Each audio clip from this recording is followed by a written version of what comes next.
Hello, everyone. My name is Pinar, but most people call me Pi for short, as it's very hard to pronounce. It's a Turkish name. I'm originally Turkish, but I've been living in London for most of my life due to my education and research purposes. I'm a neuroscientist who's engaged in mostly Alzheimer's disease, also other neurodegenerative diseases such as multiple sclerosis and memory problems. I have published many articles on memory problems and neuroscience. You can see that in my Google Scholar whenever you like.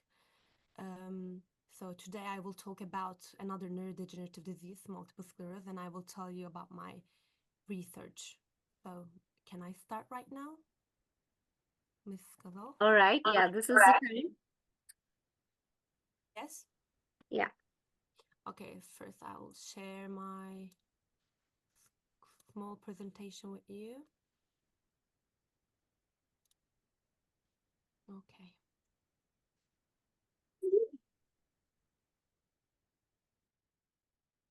The presentation.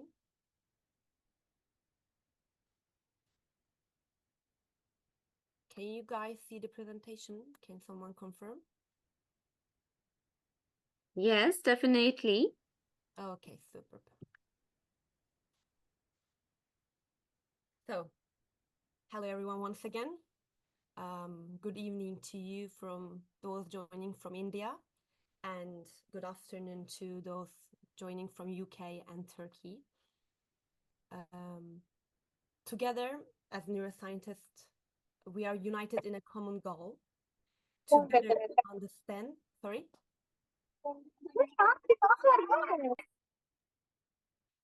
To better understand the brain and improve health, the lives of those living with neurological diseases. Imagine waking up one morning to a world that feels unfamiliar, your limbs heavy as if weighed down by invisible chains, your vision blurred like a foggy window, and tasks that once seemed trivial now towering like insurmountable mountains. This is the daily reality of millions living with multiple sclerosis, a condition that strikes at the very core of our being, the central nervous system. From now on, I will call MS to multiple sclerosis for easier speech. What if I told you that the key to unlocking better brain health is hidden away in a laboratory or confined to a pill bottle, but it's right there on our dinner plate? What if the food we eat could eliminate the darkened pathways of our nervous system, restoring harmony and vitality? Tonight, we will explore how embracing a vegan diet, a simple yet profound shift in our daily lives, can become a powerful tool in enhancing brain health and offering hope to those battling with MS.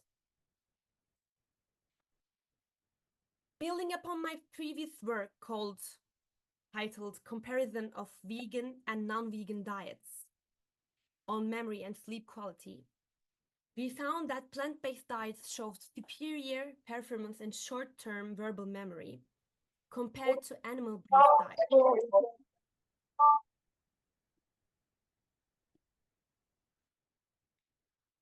These findings highlight the potential cognitive benefits of a vegan diet, suggesting that the nutrients abundant in the plant-based foods, such as antioxidants, vitamins, minerals, play a crucial role in supporting memory function and overall brain health. Furthermore, in my ongoing research project right now, in my PhD, I'm focusing on metabolomics and lipidomics. We are delving deeper into how specific dietary components influence metabolic pathways, critical for neuronal function and immune dysregulation and regulation. By analyzing the metabolites and lipid profiles on individuals on different diets, we aim to uncover how a vegan diet may modulate inflammatory processes and impact the progression of MS. Early observations indicate that certain metabolites derived from animal-based diets can increase inflammation, potentially exacerbating MS-like diseases. Today's discussion is about today's discussion will cover three main ideas: what a vegan diet actually is, the anatomy and physiology of MS, including the disruption of neuronal communication, and thirdly, how a vegan diet supported by our latest findings can directly impact the mechanisms of MS and promote better health outcomes. Just shortly, I will introduce you to the cognitive health portion. Cognitive health is a crucial thing for overall well-being. This presentation will explore impact of a vegan diet on brain function generally and its role in managing multiple sclerosis. We will obviously discuss scientific findings, benefits, and practical applications of a plant-based lifestyle. So, cognitive health includes various mental processes like memory, attention, problem solving, and maintaining this kind of health is very essential for the daily functioning and overall quality of life. When you have a problem with your memory or attention, you definitely strike and go to your doctor, you visit your neurologist and ask for these problems. So maintaining your cognitive health is one of the most important things in your lives. So now I'll explain what a vegan diet is. A vegan diet is a way of eating that excludes all animal-based products.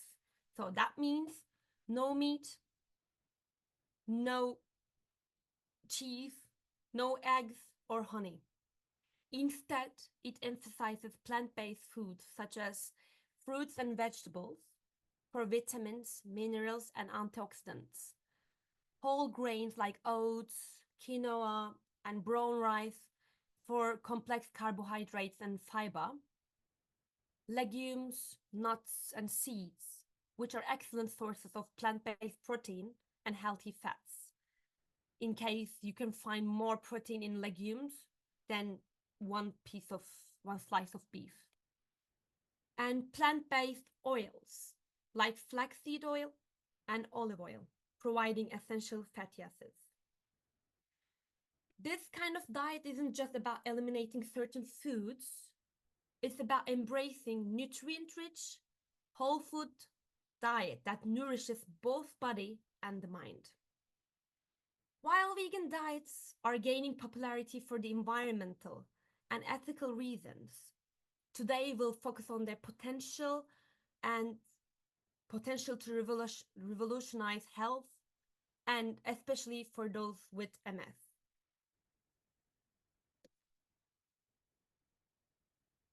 I've already mentioned these foods to you. Okay, so multiple sclerosis. What is multiple sclerosis? Multiple sclerosis. Multiple means many, and sclerosis means sclerotic lesions, let's say. In multiple sclerosis patients, you can find many lesions across their brains and their spinal cord. So I will refer to it as CNS, central nervous system from now on, CNS. So the central nervous system, our brain and the spinal cord, is the command center for every thought, movement, and sensation. Neurons act like a tiny wires that send electrical signals, enabling us to move, feel, and think. For efficient functioning, neurons rely on a protective layer called the myelin sheath. That's the most important thing when it comes to multiple sclerosis. When we're talking about multiple sclerosis, the main thing is if the myelin sheaths are preserved. For example, if you're working with Alzheimer's, the things that come up to your mind would be amyloid plaques, beta amyloid plaques, and tau proteins that are mainly found in the brain.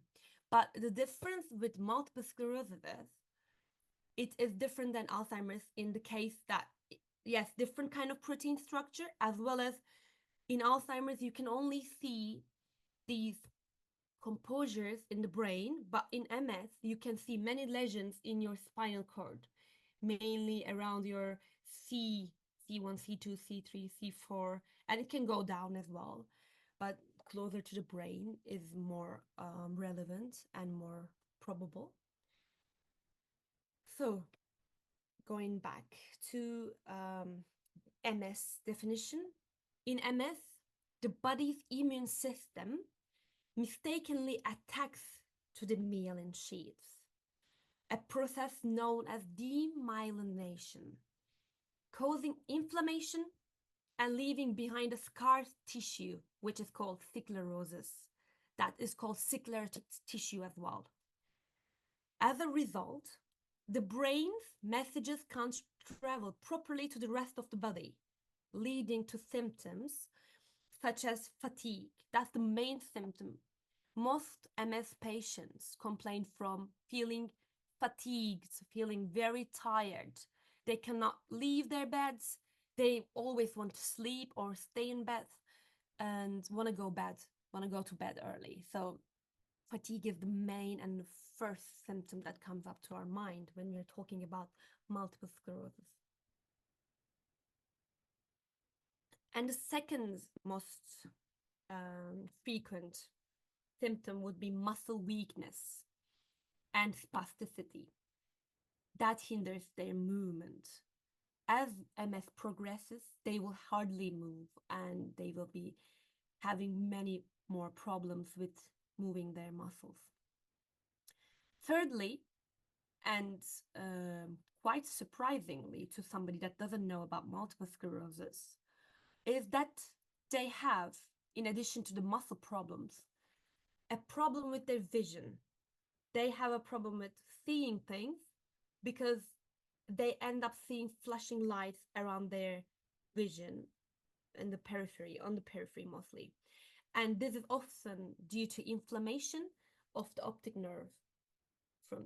From the optic nerve goes from the brain here to the eye, so it's around here. And lastly, just like dementia and Parkinson's disease, they also have cognitive challenges, including memory issues and brain fog. This is a debate going on in the Neuroscience Society for the last years if MS, Parkinson's, or dementia causes brain fog, or is that another disease comorbid with this kind of disease that we're mentioning? For example, just like, is MS a memory problem as well, or is there another disease that is accompanying MS?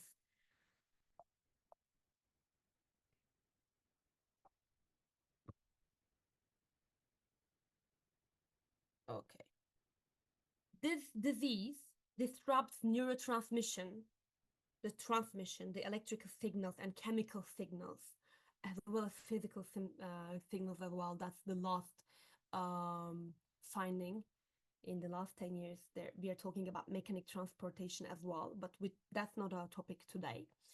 And multiple sclerosis disrupts the neuronal transmission, which is called neurotransmission, leading to miscommunication between different parts of the brain and the body. So let's look at the bigger picture in MS and the immune system and the diet. So first of all, what causes the immune system to turn against the body?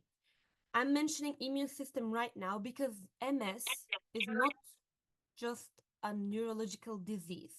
Yes, it is neurodegenerative in origin, but it does really accompany other problems like neuroinflammation, and also it is an autoimmune mediated neuroinflammatory disease. We call MS MS is an autoimmune mediated neuroinflammatory and neurodegenerative disease. So there are many things involved. So there are many covariates. This does really make it difficult to find an intervention technique, find a pill, find a drug to recover these people that have this disease, because it's not just neurodegenerative like Alzheimer's, because in Alzheimer's we don't have autoimmune side, but in MS we have the autoimmune side as well. autoimmune neurodegeneration, and lots of neuroinflammation. So let's start with the autoimmune part right now. Autoimmune disease means that your immune system attacks your own cells, right? It's a very well-known thing. Just giving a quick recap about that. So why does the immune system turns against the body? MS is really complex with multiple factors at play.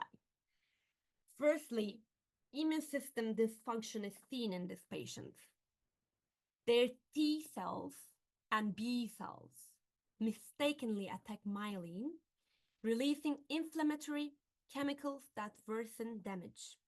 You know, the T cells and B cells are the white blood cells, the defenders of our bodies, the system generally. Wherever there is an inflammation, and if we have enough white blood cells, we will see them there. If there's a scar, there is a T or a B cell, or both of them in play. Secondly, I'll mention something that has been quite popular in the last 20 years, is the gut-brain connection. Maybe you've heard that some doctors are saying that the gut is your second brain. If you fix your gut, you also fix your brain. I partially support this thesis because the more healthy you eat, the better you feel cognitive and systemically. Generally, whenever you eat fast food, junk food, lots of sugar, you tend to go to bed early, you tend to stay in bed, you tend to blaze off, right? Because junk food makes you lazy generally. There are so many systems going on back on the backside, but obviously healthy diet has a connection to make you feel better. That's the psychological part that I'm mentioning right now, the psychological perspective. But there is not just the psychology, but also the medical, physiological, and biochemical explanations to what I'm telling you right now. So recent research does actually show that the gut microbiome may influence immune function. And actually, there is a professor in my university where I'm doing my PhD. He is working with these kind of connections, the gut-brain connection, and he's mostly focused on the gut axis, actually. He is he's actually getting the feces, the fecal samples from patients. Also, control group as well, by the way, not just patients. He gets from healthy controls the feces, and he examines the feces very, very deliberately. I have friends that is working with him, and I sometimes give a quick visit to that lab, and I end up really covering my nose because it does smell, and it gives you a disgusting feeling, obviously, seeing a feces in front of you in the tubes. But he finds really good, really very valid and surprising outcomes. He did mention to me that one of the outcomes was vegans did have more beneficial microbiota, meaning like good bacteria in their guts compared to their counter healthy controls that were omnivorous or ate more meat in overall. So that is a very good reference that I'm giving right now. Professor Dr. Cesarman, for your information, maybe you can Google him up. He's a biostatistician as well. So he's very good with calculating these findings, because sometimes in science we can have type 1 errors and type 2 errors and misleadingly find bad conclusions. But being a biostatistician, I really trust his findings. So him telling me that vegans have better microbiota, better bacteria in their guts is very trustworthy on my side. And hopefully it will be on your side as well. So continuing with the gut-brain connection, I would like to add one last thing. The gut microbiome may influence immune function is the first thing. It definitely influences your psychology, because I'm also a psychologist on the other hand. So I know that when I change my diet, I can see big differences in my psychology, as well as I've read multiple meta-analysis that confirms that diet improves better mental health, because there are many research that analyzes if a depressed person eats more or less of something, they can see enhancement in their depressions in a good way. Um, so if you have an imbalanced gut, that can send inflammatory signals to the brain, worsening your MS symptoms. So just think of it like that. MS is already an inflammatory disease. And if you have another inflammation going in your system, such as anything, but like if you have any inflammation in your skin, that's the easiest one that I could give as an example. But even there, it can be repaired quickly. But what about if you have an inflammation in your insides, in your guts? That takes a lot of time to fix that, get rid of that inflammation. So if you have an inflammation in your inner organs, such as your gut, which is really a big portion of your body, think of your gut. It's the, like when you think of your upper system, upper body, nearly half of your upper body consists of your gut, right? So inflaming that, I would really abide from it. I would try to not have that. So an imbalanced and an inflamed gut can send those inflammatory signals to your brain and increase your MS symptoms such as fatigue or unclear vision, foggy mind, and muscle weakness as well. I'm not saying the gut is the main and the primary component of MS, but I am hypothesizing, like many other neuroscientists, that gut is one of the most important ones that contribute to MS or contribute to the symptoms. You can alleviate your symptoms with less gut inflammation, obviously. And thirdly, which is my main hypothesis today, which is the main thing I'm trying to add to you guys, is the dietary influences. And also, I will kind of say something about metabolites and lipidoma, because lipids, I mean. My PhD is on metabolomics and lipidomics. That's why I will give a quite a little glance at that as well to you. Let me start with that. My most recent research is a metabolomic and lipidomic study. And we are discovering certain metabolites from animal-based diets that can exacerbate your inflammation and your autoimmune responses. Compounds such as 3-methylamine N oxide, TMAO, produced when gut bacteria metabolize animal proteins and fats, have been linked to increased inflammation and may contribute to neurodegenerative processes. So this TMAO is produced when animal proteins are metabolized. So this is just one example, by the way. There are other metabolites that we're looking at, such as leucine, isoleucine, valine, the branched chain amino acids, or arginine, alanine, all the amino acids that you can think of. Okay. Sometimes sudden sound changes can distract me, so if you can mute your phone when you're listening, that will be really nice. Thank you very much. So in my recent research, we are looking at all the metabolites that you can think of, like nearly 60 metabolites that we're looking at, with another 55 lipids and 7 proteins that are well-known biomarkers of MS, that are albumin, serum, albumin, CSF, IgG index, IgG serum, IgG CSF as well.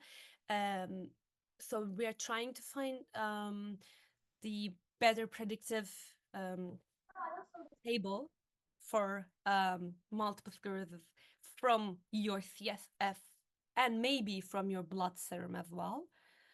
Mm, as I mentioned before, multiple sclerosis is unfortunately a multifactorial disease, meaning it is just not caused by just one single cause. For example, in Alzheimer's, it does really seem much more hopeful. It's my view, by the way. This is my personal view. In Alzheimer's, we definitely now know that either tau proteins or amyloid beta plaques are causing this disease, right? Or maybe both. But we know how to, we will know, I think, in a very, very short time in the future. And I think we all will see that before dying, hopefully, that Alzheimer's can be treated to a certain degree. And the next speaker will be an Alzheimer's speaker. And I'm really looking forward to that because I'm much more interested in Alzheimer's than MS. I will be very excited to hear him out.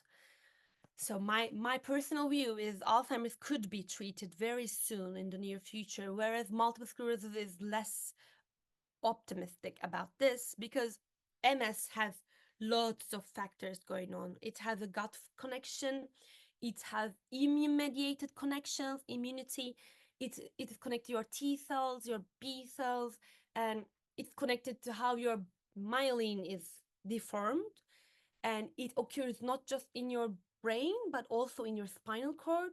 So there is a wider area to discover and find potential therapeutic interventions.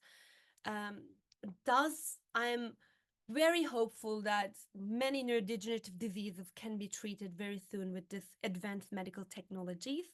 I'm not telling you that multiple sclerosis won't be treated, as MS and Alzheimer's is already not treatable with this current technology, but I'm very hopeful for both on my side if we change our diets. As I'm mentioning from the start of my presentation, if you change your diet, there is more chance that you can recover or at least lower your symptoms, lower the pain of your symptoms. So with my research that will be published hopefully in the next couple of months, I will really provide positive feedback to the science community, all the neuroscientists and neurologists that are interested in MS. They will definitely be very interested with my article that can put some light on the multiple sclerosis biomarker detection or intervention techniques as well. So right now, I'm not going to go more deep in my research because it's not published yet, but there are some significant differences among possible MS patients with other unhealthy controls and healthy controls in their protein and lipids scale. But as I'm mentioning, that this is not just one single protein that I'm talking about or one single metabolite. It's a very multifactorial analysis as well. It requires advanced statistics. That's why I have learned very advanced statistics for my research to make it very very credible indeed. I'm trying my best. Okay, I'll continue with the metabolites from animal-based diets. Okay, so how does animal-based diets feel your inflammation? I told you that if you eat plant-based, it does reduce your inflammation. But whereas you eat more animal-based, such as like cheese, dairy products, eggs, honey, and meat, all kinds of meat, including chicken and fish, it increases your inflammation. That's what I said. Why? Firstly, if you eat animal-based diets, it introduces pro-inflammatory compounds to your body, such as saturated fats, what is saturated fats? That those that consume high amounts of saturated fats can alter their gut microbiota, indeed, promoting bacteria that produce endotoxins. Endotoxins, toxins, what they are, they're poisonous things, poisonous molecules. And endo means inner, exo means outer, endotoxins means inner poisonous things. And these intake can produce endotoxins.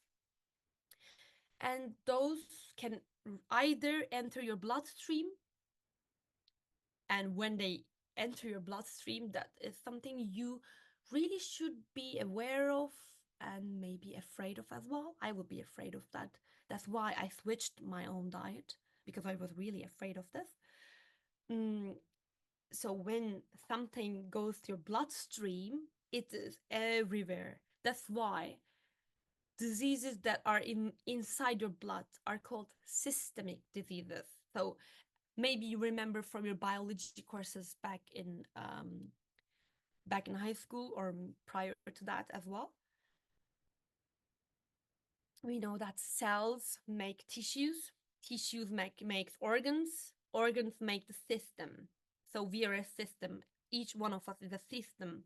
And when you have a systemic disease, that means you have a toxin in your blood, to be more simple. So the moment that you inflame your gut, it is an alarm, because it's gonna inflame your blood, and following that, it's gonna also inflame your brain.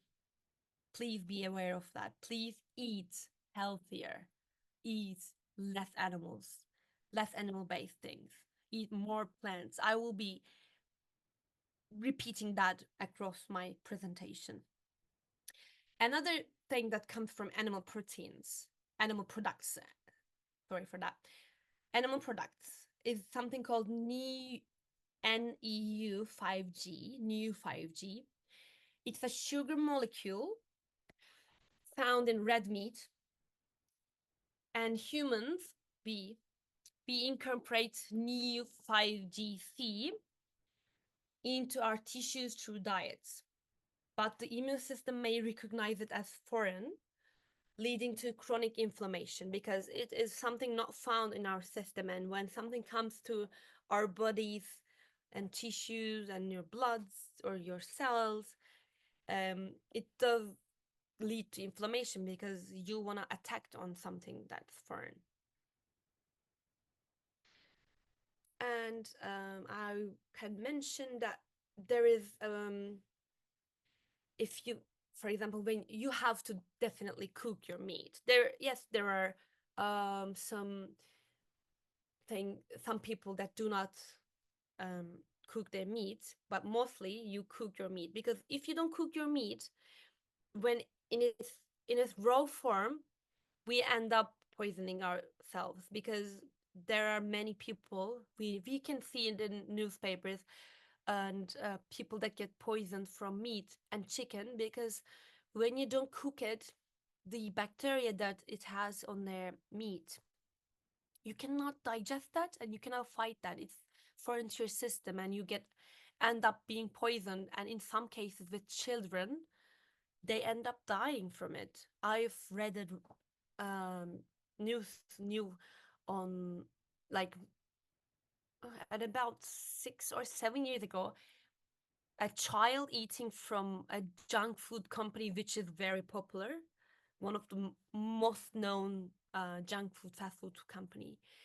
He ate a chicken burger, and after that he got poisoned from the chicken, because in the chicken there is E. coli and salmonella, very abundant indeed, and he got poisoned from the salmonella and E. coli bacteria that he ate from his innocent looking but not innocent inside, very demonic as well, very demonic burger, and he ended up dying. The family was in pain, they were shattered. They sued the company, but the company still does,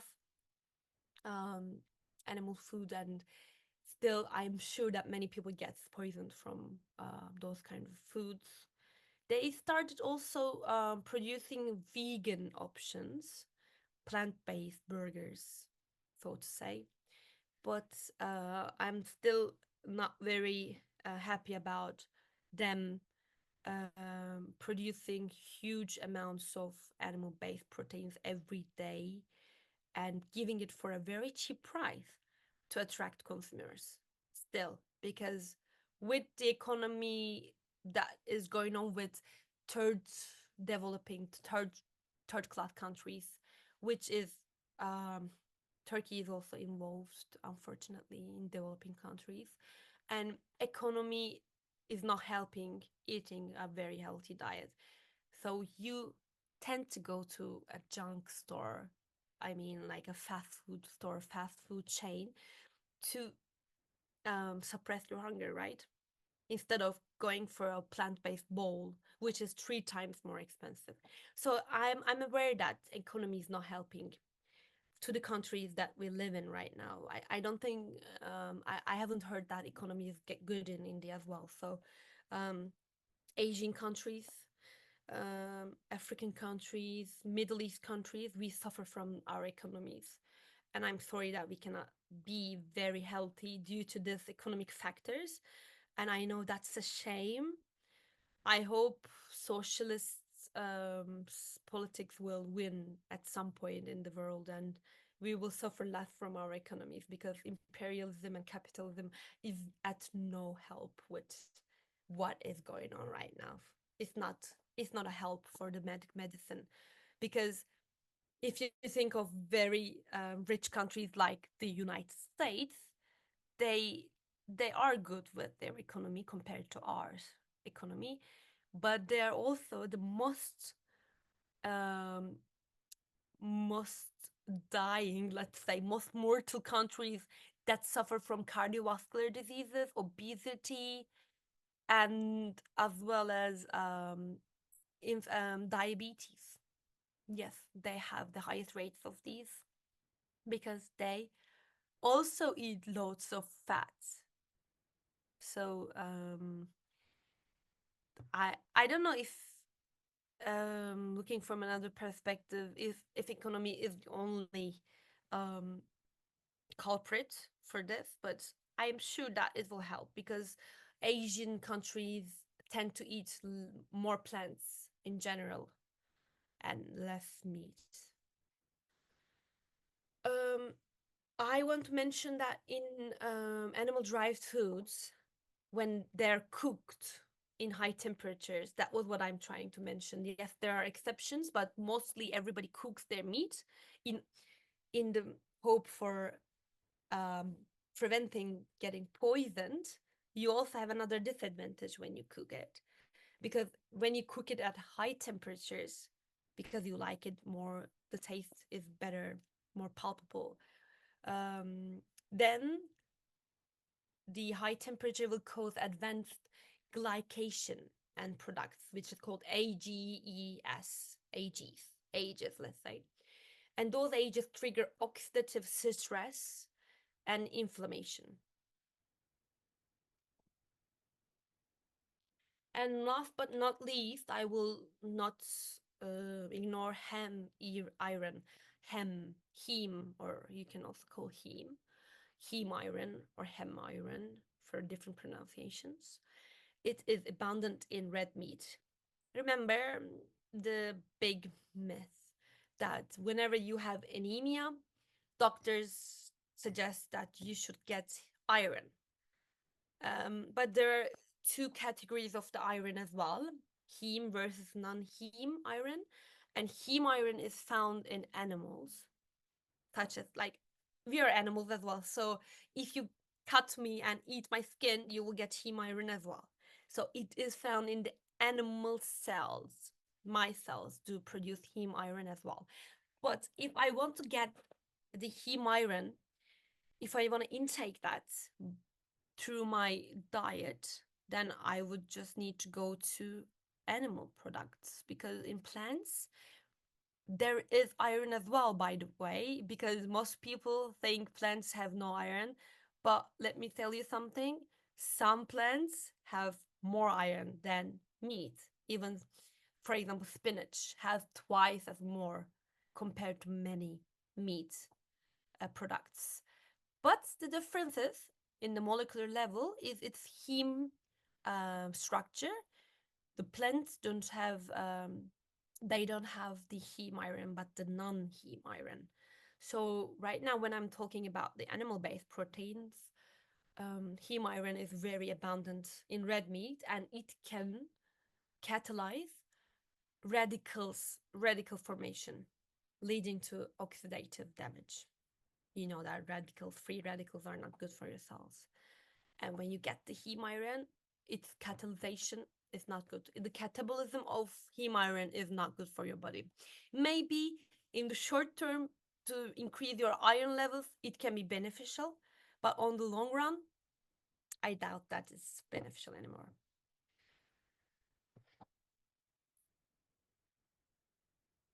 By the way, if somebody has a question, please write down to the chat box, and I will take questions in the last 15 minutes. So by voice, you can ask me any questions in the last 15 minutes. I will talk about and sorry, I just want to change the page if I can do that.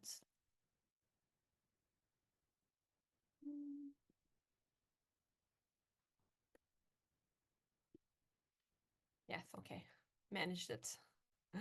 Bravo to me.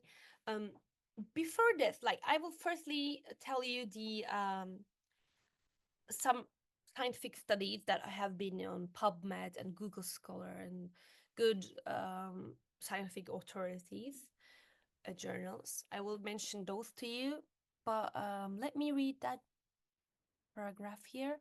In short, most studies suggest that a vegan diet may help MS symptoms by reducing inflammation again and promoting overall health. Because I've been only talking about the inflammatory aspects, but remember, health is not just your body, it is also your psychology.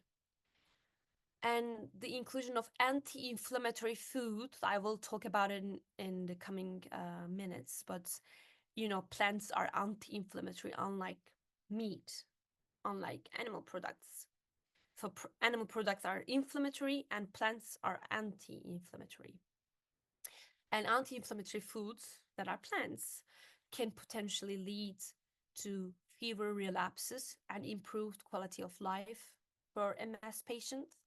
Not just MS patients, nearly all neurology patients and all cardiology problems.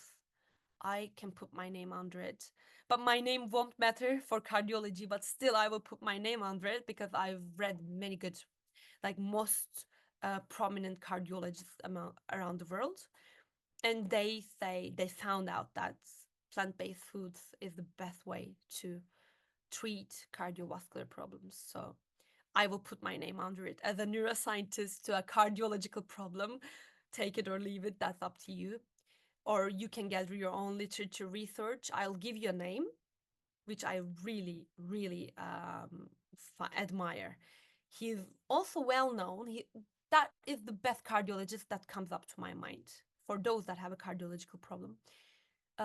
Write down Professor Dr. Caldwell Esselstyn. He is in States.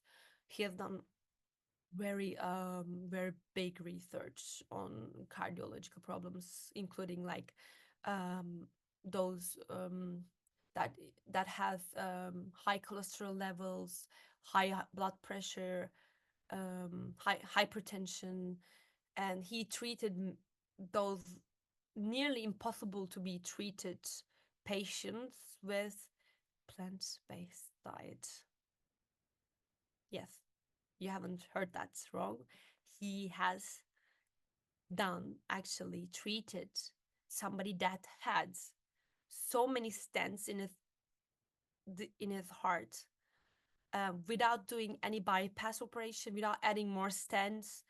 He asked him, he asked his patient to switch to a very, very radical vegan diet for at least 6 months. And they looked at his veins, and they found that his arteries and veins were no more blocked as it was before. You can Google that and you will find it. Um, Going back to the MS, I will mention you somebody that has done something about diet before. It's the Swank diet. It was found in 1949. It's by it's given the name is given by its founder, hypothesizer or theorician, let's say. Um, he was named Dr. Roy Swank from the States, from the University of Oregon. He made a diet called the Swank diet, his surname, and he linked diet and MS through a low-fat diet developed in the 1950s, showing promising results in reducing relapses. He did that with his patients. However, it allowed dairy and meat, lean meat actually, in very small amounts, which we now know that it can introduce pro-inflammatory metabolites to our systems. Our my ongoing research, my lipidomic study, shows that now even small amounts of animal fats can alter lipid profiles, promoting inflammation. But I really do like his diet called the Swank diet, because for his time it is revolutionary. It does revolutionize the era, because nobody did believe in diet in 1950s, did they? Because they consumed loads of sugar. Coke was something that everybody drank. Still, some people do drink it, and it's still quite popular, but there is huge decrease in the amount of Coke drinkers, let's say, or sugar consumption. We eat less and less sugar because we are more conscious with that, or we use less oil, including plant-based oils, by the way. We'll use less fat in our dinner plate. Somebody might be wondering that why plant-based oils are not also suggested. If there should be an oil in your plate, it should be a plant-based oil, like olive oil. That I think that's one of the best ones. Avocado oil, that's also nice. But all oils end up end up gathering together in your arteries or veins, and then they not might, they will block your arteries in the end. So you might have a cardiac arrest, or any cardiovascular problem. So oil is not good in general. But yes, small amounts of plant-based oil is suggested, but only in small amounts. Please don't forget. And why not animal-based oil, like butter, let's say, but olive oil? Is because, as all biology students would know, in animal-based fat, we see that there's cholesterol and increase very like high amounts of saturated fats, unlike olive oil having more unsaturated fat and no cholesterol in it. And why are we trying to be away from these things, like cholesterol and saturated fat? It's because they are the ones that block your arteries, not the unsaturated fats in small amounts. Please see that I'm emphasizing small amounts, because I'm saying small amounts of plant oils and no amount of animal oils or animal fats. This Dr. Swank he told his patients to switch to a diet that has very low fat, which I'm also talking about. And also he said, like, at least for a year not to consume meat, but then after a year they could go back to meat.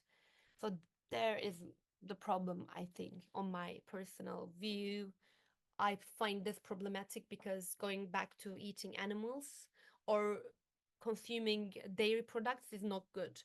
It also has the inflammatory products that I'm mentioning. It doesn't mean that cheese is better than meat, because it also comes from the animal and it also has the same kind of, just think of it in molecular level, basic level. It has the same cells. Your hair has the same cells, so it includes you somehow, right? um so if you eat a part of my skin and part of my inner organs, you still get the same amount of protein sets, let's say. So just not having meat but eating cheese is not gonna be good for you in overall. So Sven died is something revolutionary at that age, and I really like that he did something like this. And in the end, by the way, he found that better patient profile, less fatigue symptoms, etc. But as I mentioned, to truly reduce inflammation and promote healing, eliminating all sources of harmful metabolites is essential, a goal achieved through a vegan diet.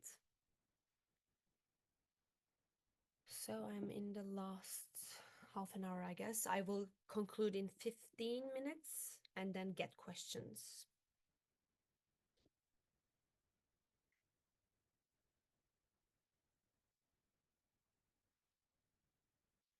How a vegan diet can help with MS. For starters, why might a vegan diet be especially beneficial for someone with MS? That's the question. As I talked over and over and over again, MS is an neuroinflammatory disease. So at one point, if you decrease your inflammation in the other parts of your body, it does help decreasing the inflammation in your brain.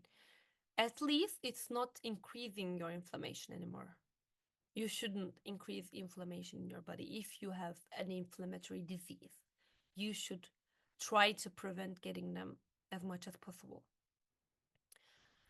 So eliminating these animal products removes primary dietary sources of pro-inflammatory metabolites like TMAO, trimethylamine and oxide, trimethylene and amine oxide, NEU, NEU5GC, AGEC, AGES, and excessive saturated fats, decreasing systemic inflammation.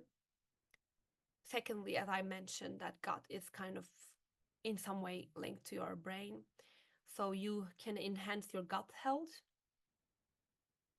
Plant-based diets are rich in dietary fiber that nourishes beneficial gut bacteria. A healthy gut microbiome improves gut barrier function, reduces endotoxin leakage, and modulates the immune system toward an anti-inflammatory, diverse gut microbiota associated with better immune regulation. And lastly, you could also boost your antioxidant intake. Unlike animal products, plant products are antioxidants, and animal products are oxidants themselves. Just take it as animal products being poison in simple terms, and plant-based diets are being anti-poisons. Plants are abundant in antioxidants and phytochemicals that combat oxidative stress, a key player in MS pathology as well. You have higher oxidative stress in MS. Compounds like flavonoids and vitamin C protects neurons and support myelin repair. In one of my research that has been published in Elsevier, in my memory study, I found that improved cognitive performance correlated with higher plant intake, meaning higher antioxidant intake as well. And lastly, providing essential fatty acids is also important. As I told you that in I haven't told that before, sorry.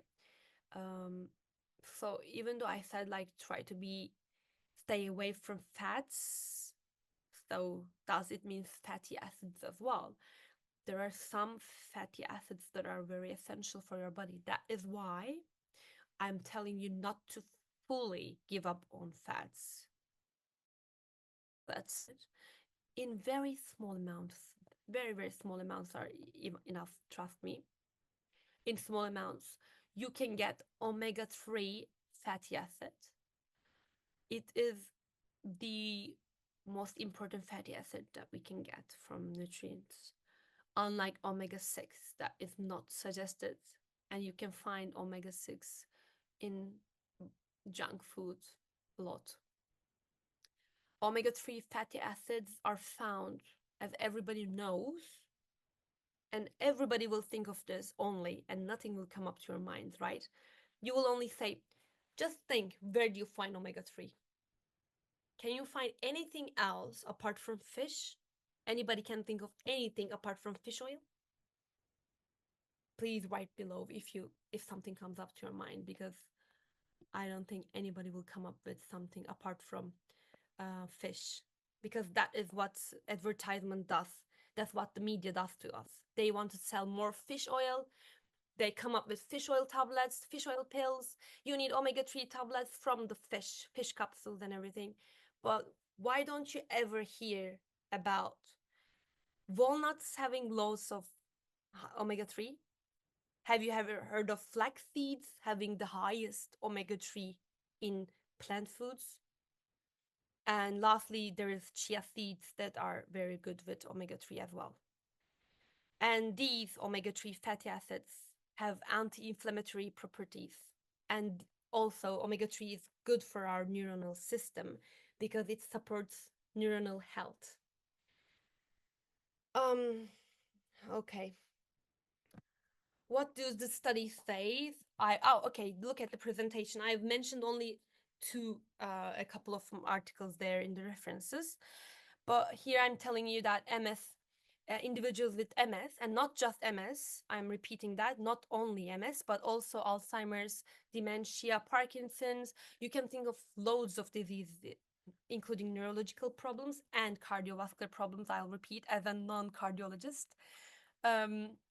We found that increasing vegan diets, aka plant-based diets, increased our cognitive function and decreased our symptoms of those neurological damages.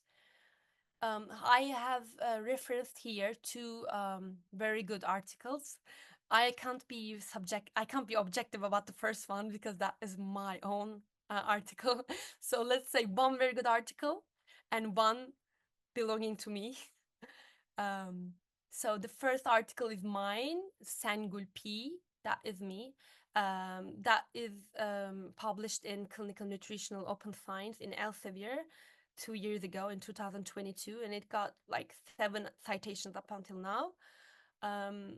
It says, in short, that eating more plant-based diets increases your verbal learning memory. In short, it means it increases your short-term memory. More shorter, it increases your memory. So eat plant-based diets and better memory is there for you. And the second one is more related to this talk that I'm giving right now. The second one is about multiple sclerosis and eating more plant-based, eating a vegan diet. So they, Yadav et al., they have made a study in 2016, nearly 8 or 9 years ago, and that is amazing. That I really like this study. I'm supportive of this article, and I'm aiming to do more on this. He found that firstly, not because before the findings, I'll tell you the methods. He had patient cohort and healthy cohort. Oh no, just patient cohort. Okay, he had 62 patients and divided them into two. The first cohort being the healthy controls, and the second cohort being. Did I mention healthy cohorts again? I'm wrong. Sorry, not healthy. I didn't want to say healthy. Just multiple sclerosis patients in two cohorts. The first one being the control group, they didn't get anything. They didn't get any intervention. The second group, however, switched to a vegan diet.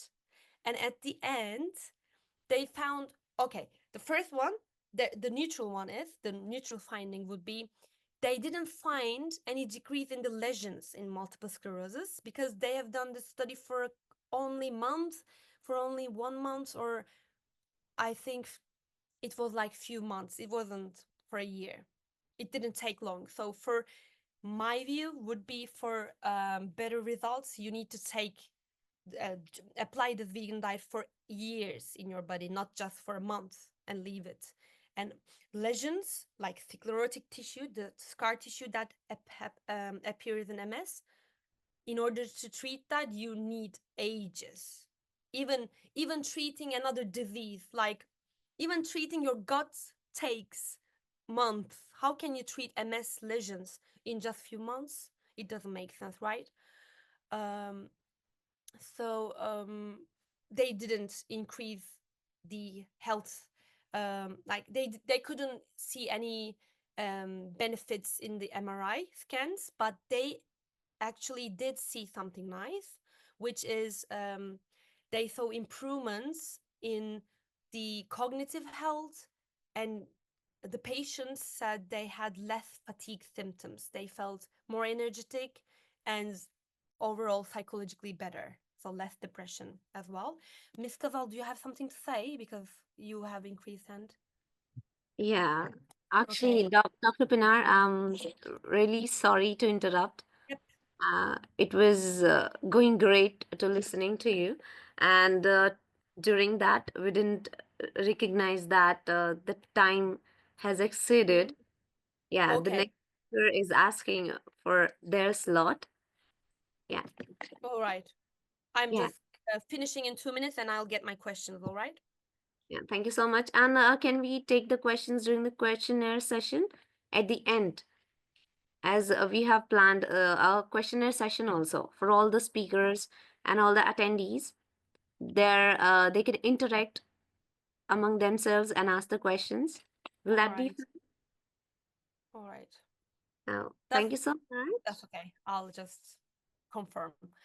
Um, so I encourage all of us, the researchers, clinicians, advocates, to explore this area further, the vegan diet and its benefits. Let's bring the science of nutrition into a center of our conversations about MS care, Alzheimer's care, Parkinson's care, even autism care as well. Harnessing this power of plants doesn't just feed the body, it nurtures the mind, protects the nervous system, protects your cognitive system, protects your psychology, and offers hope to millions. Last but not least, I will mention how to transition to a vegan diet. I know that transitioning to a vegan diet can be very difficult at first glance. So it can be gradual. You can start by decreasing the amounts of portions that you eat and then end up going fully vegan, which is what I did in my life as well. I went first a vegetarian and then became a vegan. It was in the first months a little difficult, but when you forget about the meat, the taste of the cheese, though that addictive casein protein, you get more even more dynamic in your life, happier generally. And there are also research that found that vegans are happier in overall.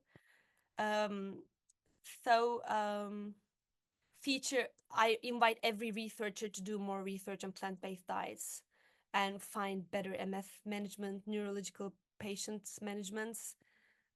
Any questions? This is my social media and email. I'm always in LinkedIn by Pi Sengul. That's my LinkedIn account. I have a website called thepieperspective.com.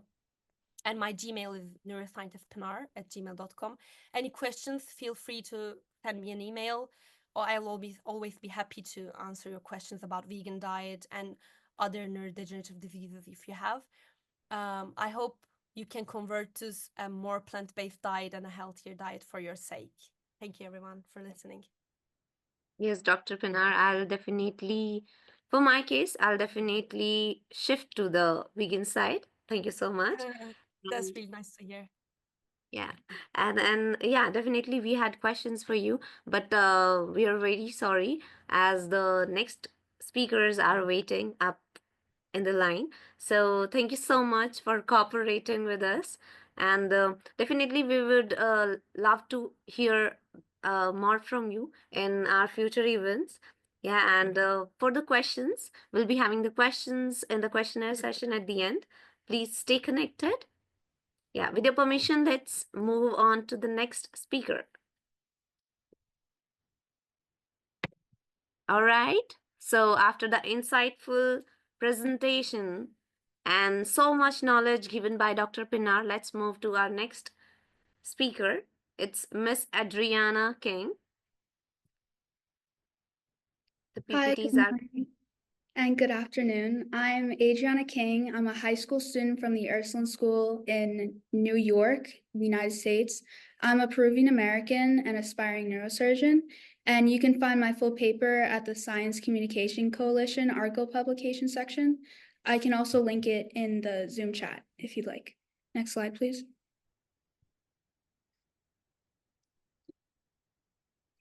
Alzheimer's disease is one of the most prevalent neurodegenerative diseases of our time and is the most common form of dementia, affecting an estimated 6.7 million individuals aged 65 and over in America alone. AD is ranked the 7th leading cause of death in America, categorized by the World Health Organization as a public health priority disease. The alarming prevalence of disease in years following the COVID-19 pandemic, seeing as reported deaths from AD between the years of 2000 and 2019 increased over 145%, has created urgency within the medical community to find ways to identify the presence of AD before onset in patients and to discover the causes of this disease, which has remained elusive to scientists since its discovery in 1906. Now, clinically, Alzheimer's is characterized by a slow progressive cognitive impairment and memory loss, and neuropathologically by the loss of specific neurons and synapses, the presence of neurophil threads, and accumulation of mutated tau proteins, referred to as tau neurofibrillary tangles, and extracellular B-amyloid peptide, which I will be referring to as AB plaque, deposits in the brain. Because AD pathology can only be determined post-mortem, like after death, the lack of a reliable method to identify subjects with AD at a very early preclinical stage hinders the determination of a definite cause. Despite this, scientists have agreed upon two hypotheses: that AB acts as a trigger protein for degenerative processes that continues even if the amyloid B is removed, leading to an accumulation of incorrectly folded hyperphosphorylated tau, which results in further neuron loss, completing the cycle that motivates the progressive neurodegenerative nature of Alzheimer's disease. And the second hypothesis is that specific forms of AB cause mass neuronal death, which cannot be proven due to the caliber of present-day tools available to distinguish the non-disease related form of disease to the disease related forms of amyloid plaques. Next slide, please. As of 2023, two forms of AD have been identified, described as early onset AD, which is the diagnosis of Alzheimer's between the ages of 10 and 65 years old, and late onset, which is diagnosed in ages greater than 65 years old. Alzheimer's can further be divided into two familial and sporadic cases. In familial cases, an individual inherits the autosomal mutation in the genes coding for penicillin 1 or preselinin, 1 or 2, increasing the production of toxic AB fragments and are most associated with early onset.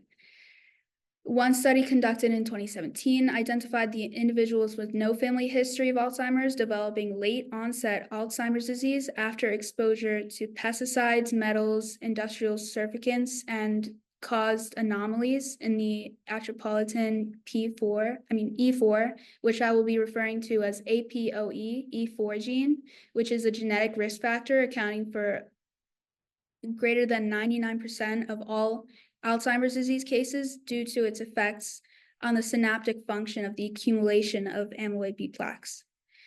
A multitude of efforts have been made to advance the development of early Alzheimer's diagnosis, focusing on tracking biomarkers. My presentation evaluates multiple methods to track biomarkers, including neuroimaging techniques, alterations in AB plaque and tau peptide concentrations in cerebrospinal fluid, blood-based biomarkers, including GFAP and APOE4, and discusses possible strategies to implement these methods to assist in clinical diagnosis. Next slide, please. Next slide, please. Thank you. The selection criteria of this article included any systematic, analytic, descriptive, clinical, and meta-analysis studies. And the articles were selected based on the author's, my personal knowledge and the following PubMed searches with the filter free full text. So I searched Alzheimer's dementia, Alzheimer's disease, early detection, and abbreviations of those, and also biomarkers totaling over 152,000. The preliminary evaluation of relevant titles narrowed the selection down to an estimated 90 results, and a deeper evaluation narrowed it down to about 15. Next slide, please. The first biomarker I'll be talking about is FDG PET biomarkers. FDG stands for fluorodeoxyglucose and is a radioactive tracer that highlights the tissues with altered glucose metabolism through position-emitting tomography scans, which is PET. FDG is injected into the patient before a PET scan, where it accumulates in tissues with high glucose commands, such as tumors. This is how the scan picks up where the tumors are concentrated. The FDG PET is used to detect Alzheimer's and other neurodegenerative disorders by highlighting patterns of decreased metabolic activity in the specific regions of the brain commonly observed in AD patients. FDG PET is already used in cancer care because it provides greater diagnostic information than an MRI scan, but is yet to be as widely used in treating Alzheimer's disease because despite its accuracy rate of 96%, with the use of a deep learning neuronal network to characterize typical and atypical AD. This was found in 2 studies dating from 5 years ago to now. As an independent biomarker for Alzheimer's disease, FDG PET scans are starting to be increasingly used to support clinical diagnosis of patients with suspected Alzheimer's disease. However, caution is exercised when using these scans to diagnose Alzheimer's, specifically because of its potential reflection of the general progression of neuronal injury in certain regions and not hallmark neuropathological features of AD, meaning these scans only concentrate on areas with high glucose demand, which may or may not be the hallmark symptoms of AD, such as amyloid B plaques. Next slide, please. The next PET biomarker is amyloid PET, which is a technique that is a minimally invasive diagnostic imaging tool used to differentiate normal and diseased tissues in AD by detecting amyloid plaques. Imaging has been approved internally and works by injecting radiotracer 11C labeled Pittsburgh compound B, which is 11-PIB, in the brain and developed as an analog of another radioactive biomarker to bind to fibrillar AB aggregates with high sensitivity and specificity. Several other compounds have been developed in addition to 11-CIB because of its 20-minute half-life, and the compound's high affinities allow for the efficient detection of amyloid pathology in AD, yielding a 92% sensitivity and 100% specificity rate in imaging to autopsies studies. So amyloid PET is one of the most promising PET biomarkers as of the study. And yeah, next slide, please. So then I believe the second to last PET biomarker I will be discussing today is tau, which is a critical protein to neurons within the central nervous system and is important in maintaining microtubules within the cell. Now, accumulation of tau in its abnormal hyperphosphorylated form has been associated with a variety of neurodegenerative disorders classified as taupathies, including Alzheimer's disease.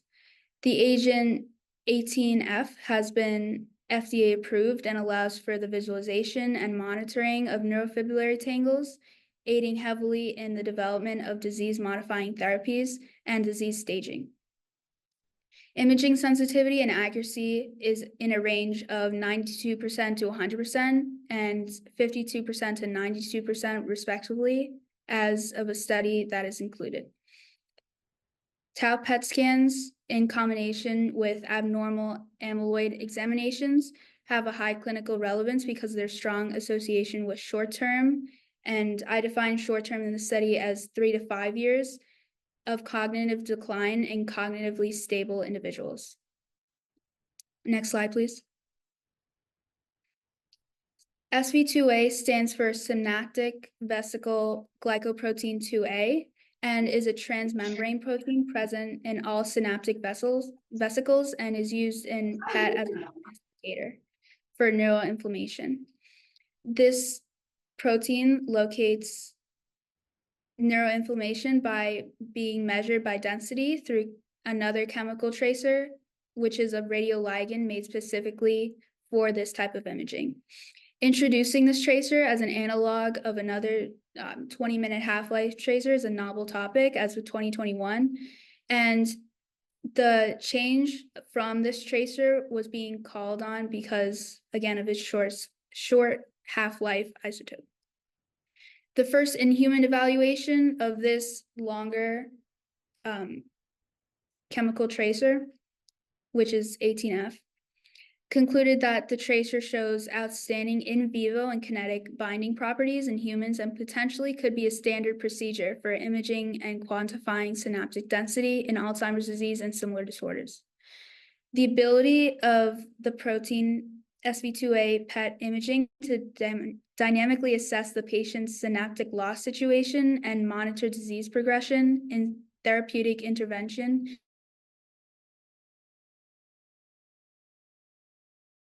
for disease staging and establishes its potential in the pathogenesis of AD. As you can see in the image, the effects of aging on PET images of SV2A in the living brains of conscious monkeys was imaged here, and you can see that it progresses as the monkey ages. Next slide, please. Total tau concentrations correlate with the intensity of neurofibrillary tangles in the brain because of the minimal difference between normal and abnormal levels of total tau. Total tau concentrations as a biomarker are often replaced by neurofibrillary light chain because of its higher sensitivity. However, when paired with phosphorylated tau, levels of cerebrospinal fluid tau can predict the progression of cognitive neurodegeneration systems with more accuracy than amyloid beta, with clinically relevant period of 1 to 2 years. Similarly, phosphorylated tau alone as a biomarker for Alzheimer's early onset is not relied upon because of the minimal difference between normal and abnormal levels of tau. However, ratios of both tau concentrations combined with amyloid beta have been proven useful for the identification of behavioral variants of frontal Alzheimer's disease, in addition to differentiating patients with AD from those with dementia in the same area. There's also minimal concern about the invasiveness of this procedure because it arises nausea, weakness, and backaches caused by the lumbar puncture in patients. Next slide, please.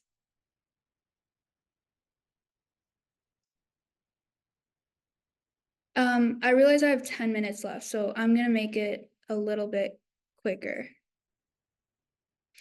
So regarding GFAP, evidence supporting the influence of astrocytosis in AD indicates research levels on GFAP, an astrocytic marker found in plasma.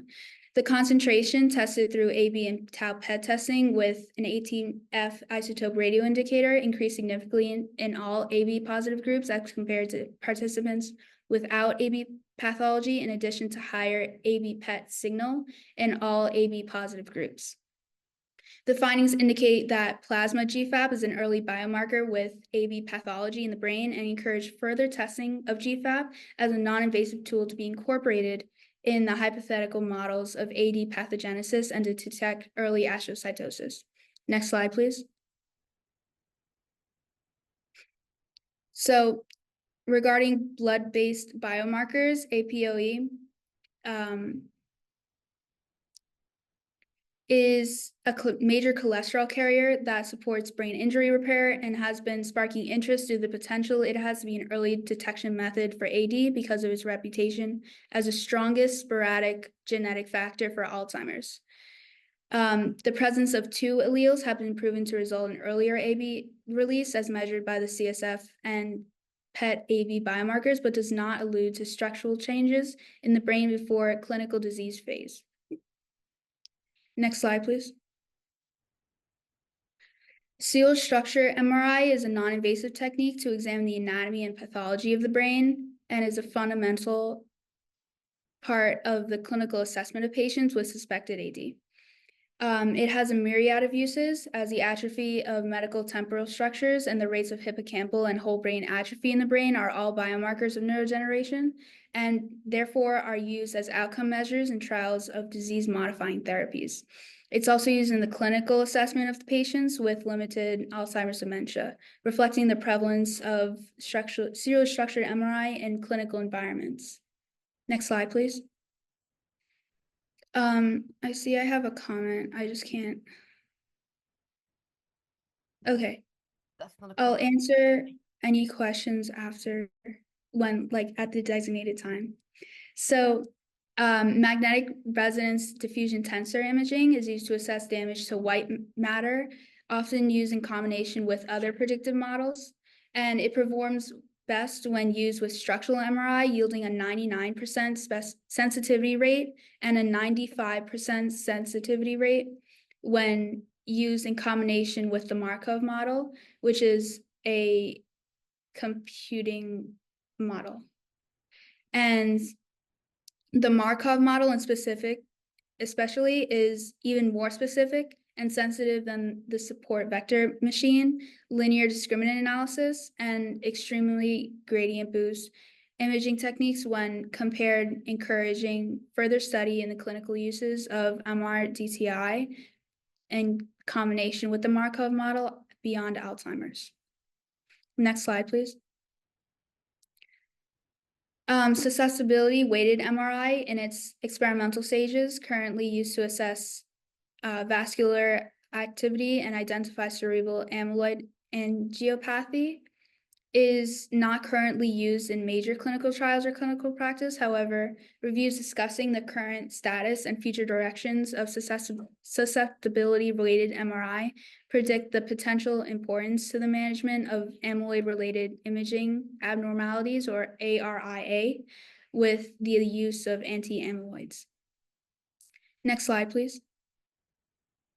There was some limitations of this study, including current diagnostic exams like MRI and PET were widely accepted for the diagnosis of AD and are notoriously known for being stressful and costly, not considering that the introduction of radioactive tracers in the brain that may be necessary for some imaging procedures like amyloid PET and FDG PET are inherently hazardous. But these tests offer more precise and non-subjective results as compared to neuropsychological testing, which is prone to conflicting diagnosis due to the healthcare practitioners' varying degrees of expertise and knowledge. Current diagnosis, in the future direction of AD prediction and treatment, current diagnosis of AD primarily relies on identifying cognitive decline, which at this point, significant brain damage has already occurred at the time of diagnosis. Therefore, early diagnosis is crucial as it not only gives patients more treatment options and more time to adjust to a potentially new lifestyle with a caregiver, but also increases the sample size of clinical trials that could significantly increase the scientific knowledge and lead to advancements in treatment or early preventative measures. The international clinical application of the evaluated techniques is challenged by way to confirm the validity of clinical value and accuracy of the diagnostic tests, in addition to the absence of standard models for collecting, processing, and interpreting samples. Considering that the patient will have to experience a process similar to what is detailed in the previous test that I reviewed, confirming an AD diagnosis could take multiple appointments based on the severity of the symptoms the patient is experiencing or the ability of the patient to cover the cost of having multiple rounds of psychiatric and diagnostic exams performed. Current treatments to combat AD include what I just reviewed and also immunotherapeutic measures for slowing the progression of Alzheimer's, focus on targeting AB plaque, specifically in the central and hyperphobic core of cells in the brain.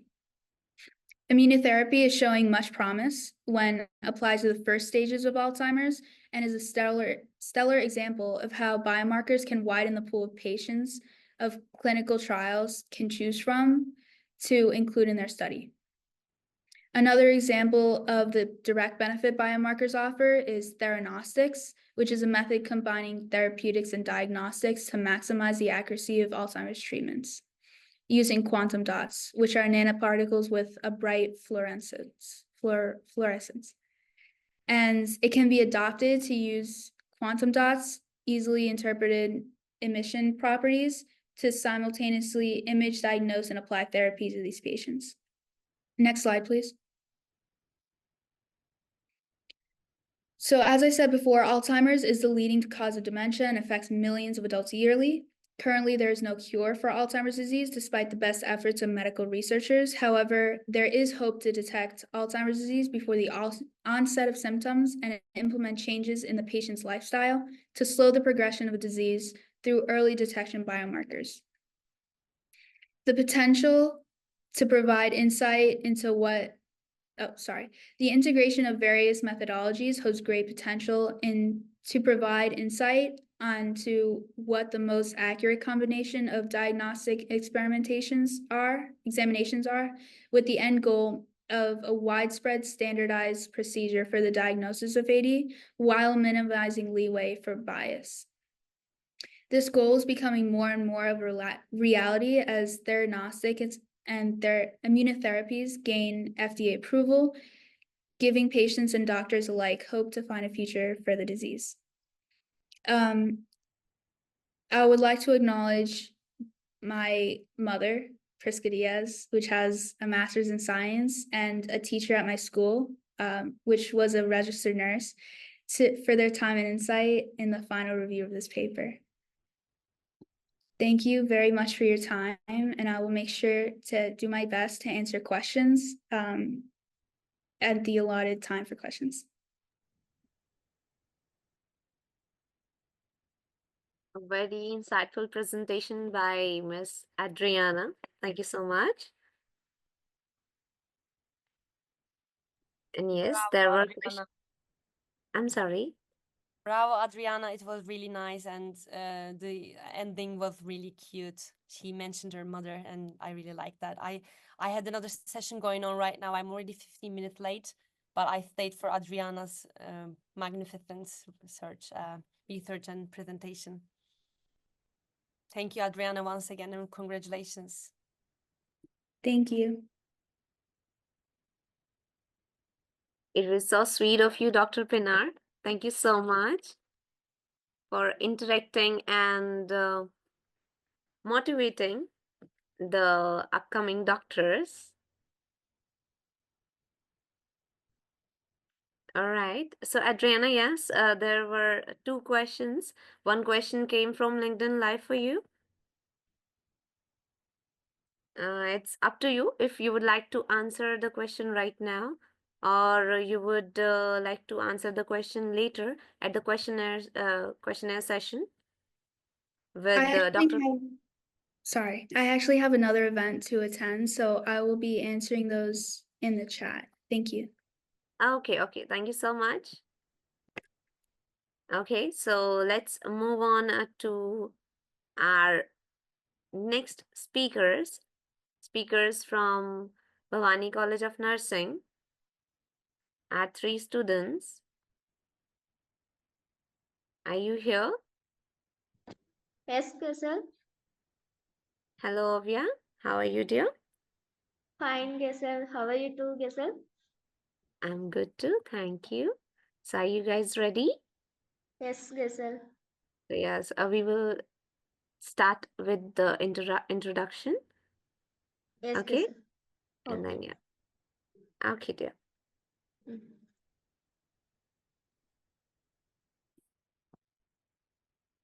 Good evening, everyone. Introduce myself. I am Oviya, nursing tutor from Bhavani College of Nursing. Today we discuss about digital technology and brain development. Let's delve into the topic. Next, Gesel.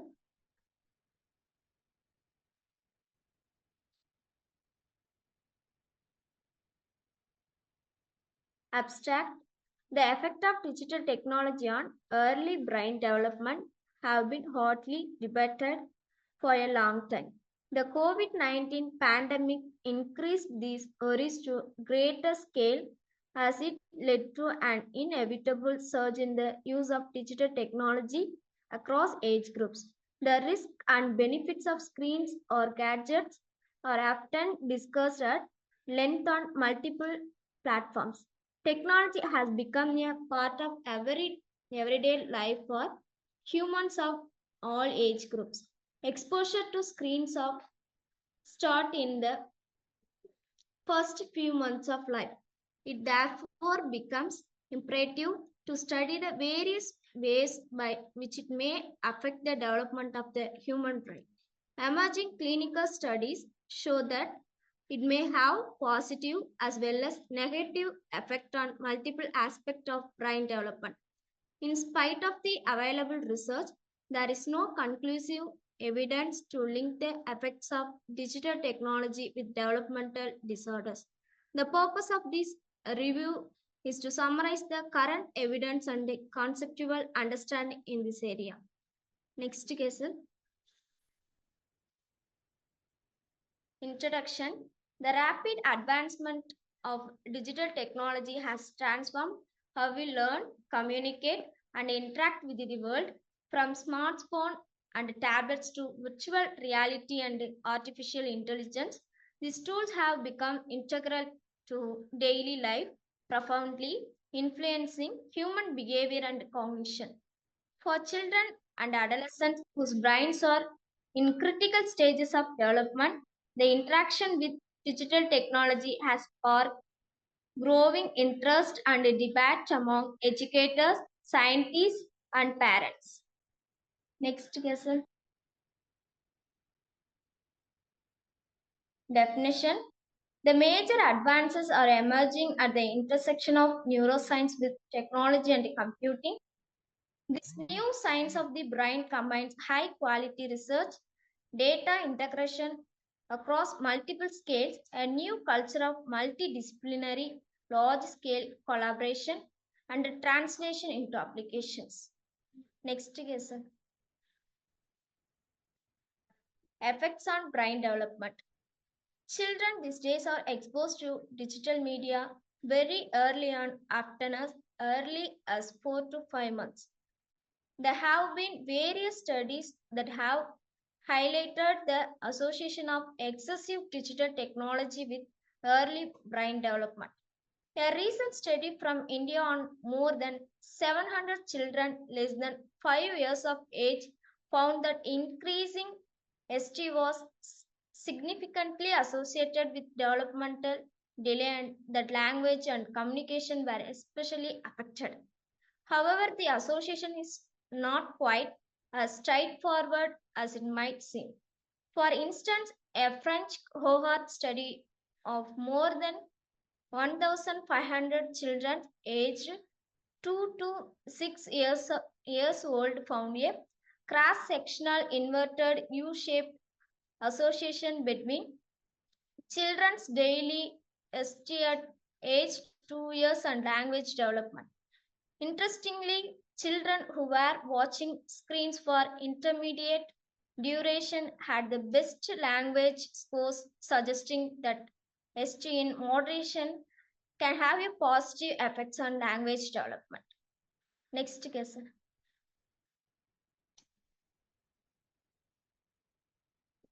Positive effects. Positive effect. First one, cognitive skills development. The next, access to knowledge. The next, social connection. Next, creativity and innovation. Let's delve into each one. Cognition skills development. Improved reaction times.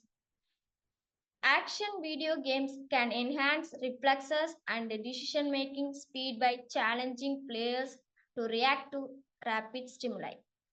Enhanced creativity. Platforms like YouTube, TikTok, and Designs app stimulate creative thinking and users create and share unique content. Next, language skills. Language learning apps such as Duolingo or immersive VR tools support bilingual or multilingual development, benefiting cognitive flexibility. STEM skills. S means science, T means technology, E means engineering, M means mathematics. STEM skills. Yearly exposure to coding, robotics, and stimulation fosters logical thinking and problem solving, preparing children for tech centric careers. Next question. Access to knowledge. Digital platforms provide access to vast resources for learning and exploration, supporting self directed education and curiosity. Social connection. Online communication tools can help develop social interaction skills and maintain relationships across distances. Next, creativity and innovation. Tools like digital art, programs, and coding platforms can encourage creativity and help develop new skills. Over to Siyana.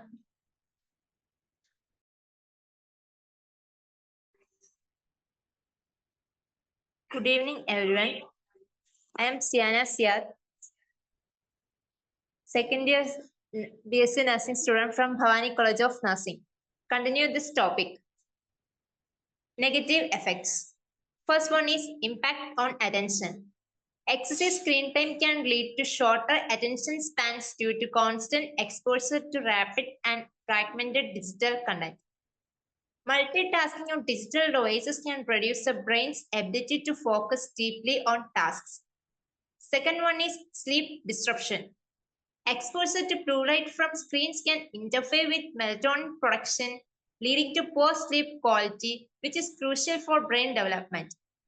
Next slide, Ghazal. The third one is emotional development. Social media may contribute to anxiety, depression, or issues with self-esteem, particularly in adolescents who compare themselves to curated online persons. Then fourth one is delayed development of executive functions. Over-reliance on technology may limit opportunities for unstructured play and face-to-face interactions, which are essential for developing impulse control, emotional regulation, and problem solving. Then fifth one is addiction and overstimulation. Highly engaging digital content can overstimulate the brain's reward system, leading to potential addictive behaviors. Next slide, Ghazal. Then neurological considerations. First one is neuroplasticity. The brain's ability to adapt and change means digital technology can shape neural pathways, especially during critical periods of development. Second one is language development. Passive use of technology, such as watching videos, may not stimulate language development as effectively as interactive activities or conversations. Third one is gray matter changes. Studies suggest that excessive screen time may affect the density of gray matter in regions associated with decision making, impulse control, and emotional regulation. Next slide, Ghazal. Then, does digital technology affect the brain development? Emerging clinical studies show that it may have a positive as well as negative effects on multiple aspects of brain development. In spite of available research, there is no conclusive evidence to link the effects of digital technology with developmental disorder. Next slide, Ghazal. How do digital media affect the brain? The growing human brain is constantly building neural connections while burning away less fused ones, and digital media use plays an active role in that process, according to Rich. Much of what happens on screen provides impoverished stimulation of developing brain compared to reality, he says. Next slide, Ghazal. How do digital tools affect the brain? The constant use of digital tools can impact the brain's ability to focus and sustain attention. Heavy multitasks perform worse on a task that required sustained attention than those who were light multitaskers. Next slide, Ghazal. Then links between screen time and autism spectrum disorder. In the last 2 decades, the prevalence rate of ASD has risen steadily and is currently estimated to be around 1 in 68 children. Children on the spectrum have a strong inclination toward the use of electronic media. Additionally, these children receive an unparalleled daily exposure to electronic media, which begins as early as infancy. The genetic associations of ASD are very well established, but there is a dearth of research on non-genetic causes. Multiple studies report that excessive use of digital media is associated with social and communication difficulties seen in ASD. Next slide, Ghazal. A recent study assessing over 2,000 children in the first 2 years of their life revealed that greater screen exposure and less caregiver and child play in the early period of life was associated with ASD symptoms at 2 years when media exposure was as early as 1 year. Another study done recently in China concluded that there was a positive correlation between screen time and severity of sensory symptoms and developmental delays, especially language in children with ASD. However, a recent study concluded that the observed effects on language development on children may be transient and disappear when they become toddlers. Difficulties in social communication and emotional reciprocity are core features of children on the autism spectrum. Next slide, Ghazal. It is observed that the children who stay at home more often and use media without restriction have a poor social communication skills as compared to others who engage in more face-to-face interactions that involve interpreting facial expressions and nonverbal cues. Another research group found that digital media usage is linked with poor quality of friendships, trust, disrupted communication, increased set of peer conflict, and feelings of alienation, which are common difficulties seen in children on the autism spectrum. A few other studies have also highlighted the adverse effects of screen time in the form of poor social participation along with poor behavior control, which are already problematic for children with ASD. Over to Basithamol.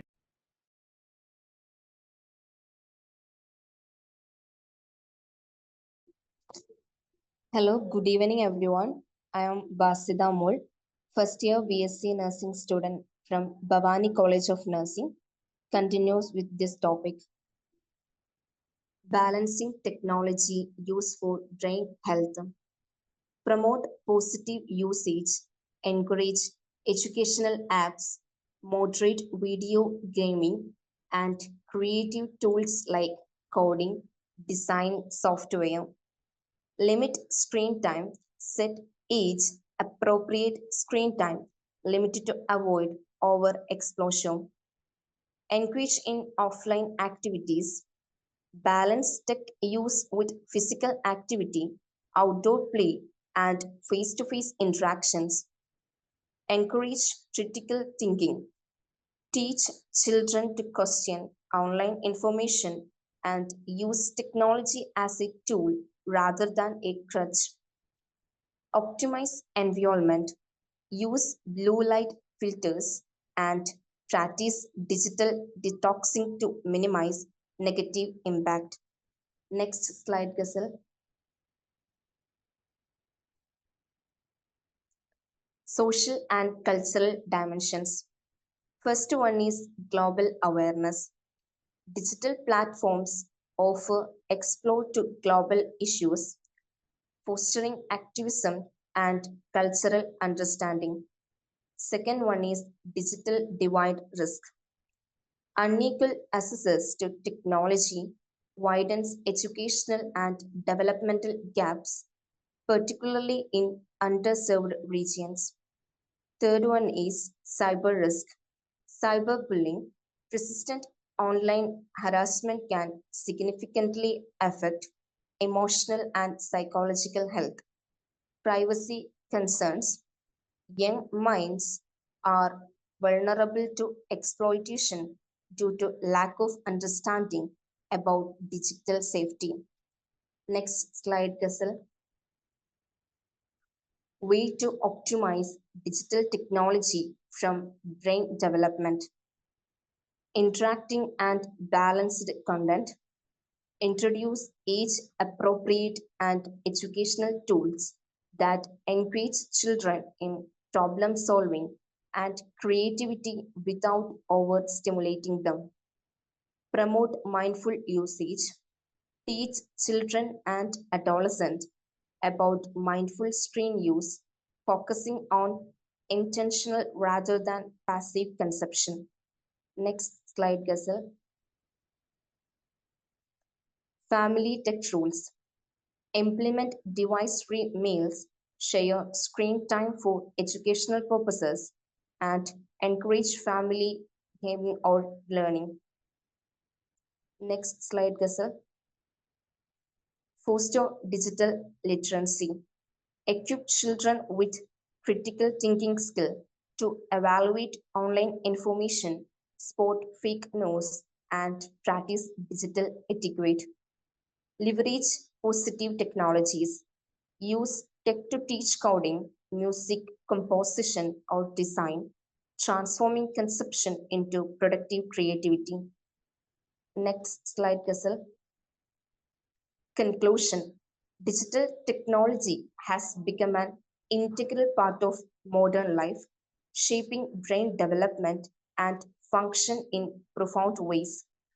Neuroscience reveals that while technology offers opportunities to enhance cognitive abilities, creativity, and connectivity, it also presents challenges such as addiction, reduced attention spans, and emotional dysregulations. Next slide, Gazelle. Thank you.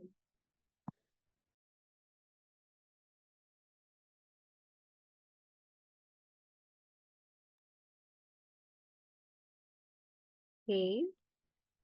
Thank you so much to Miss Oviya, Miss Siyana, and Miss Basithamol for sharing the knowledge about digital technology and brain development.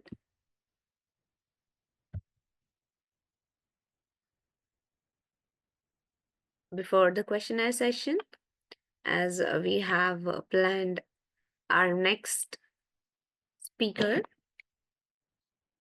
it's Dr. Daukali Zora. Dr. Zora, I hope you're here in the meeting room right now.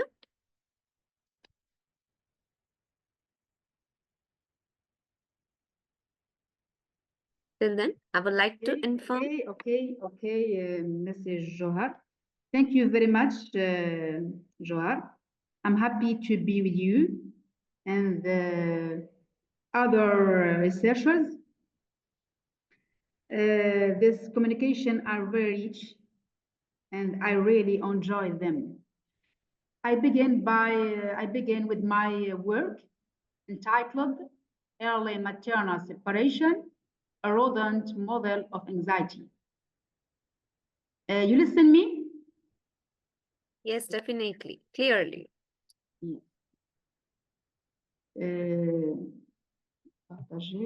Yes, but you can also open your camera.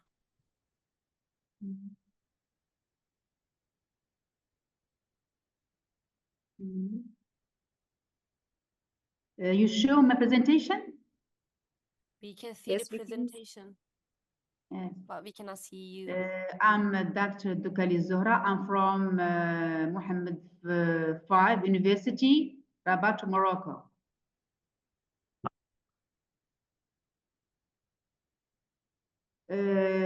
Introduction.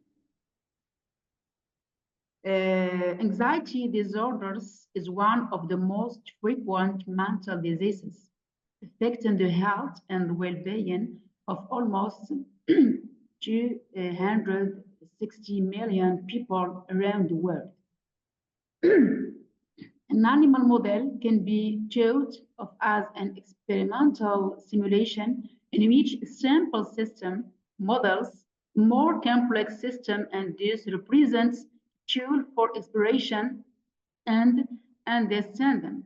Our research model is early life stress induced by maternal separation linked to anxiety disorders. The effect of maternal separation on psychological health is more impactful when it happens at an early age. Vital brain development such as neurogenesis, synaptogenesis, myelination, and gliogenesis occurs during this time. We note that neuroplasticity and brain structure are affected at this early stage. Maternal separation presents a major risk factor for anxiety, yet only a few studies have investigated the effect of maternal stress on anxiety-related behavioral impairments.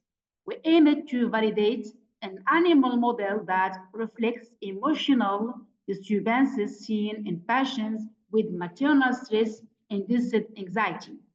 Maternal separation has widely used an animal model to study anxiety as a consequence of chronic stress in early life.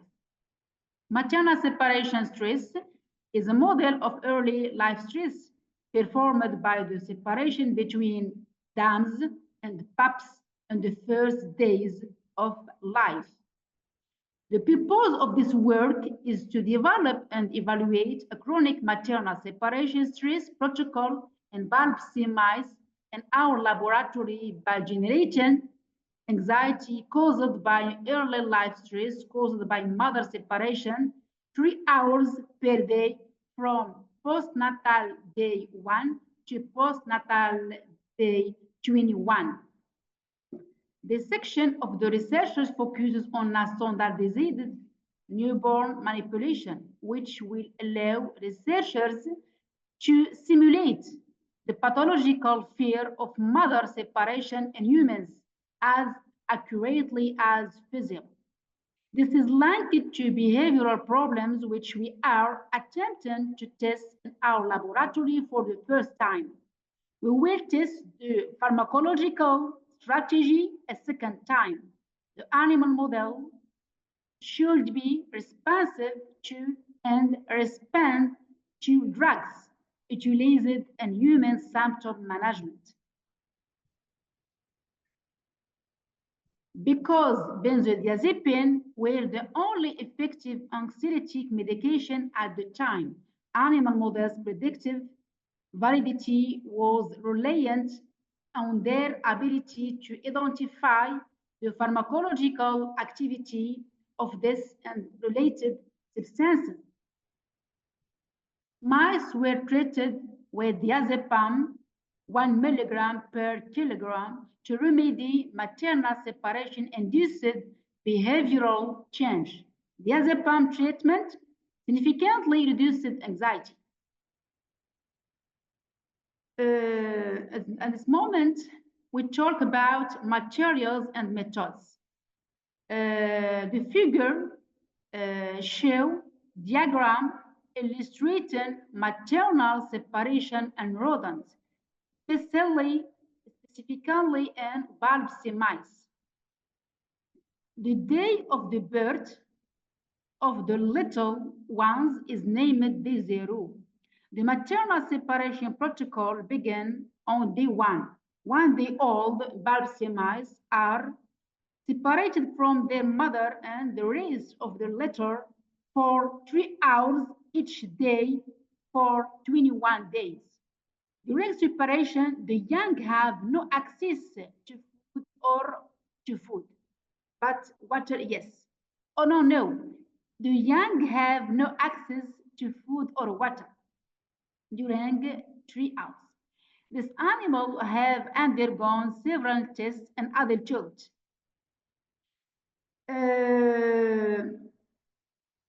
The first test named EPM, elevated plasma.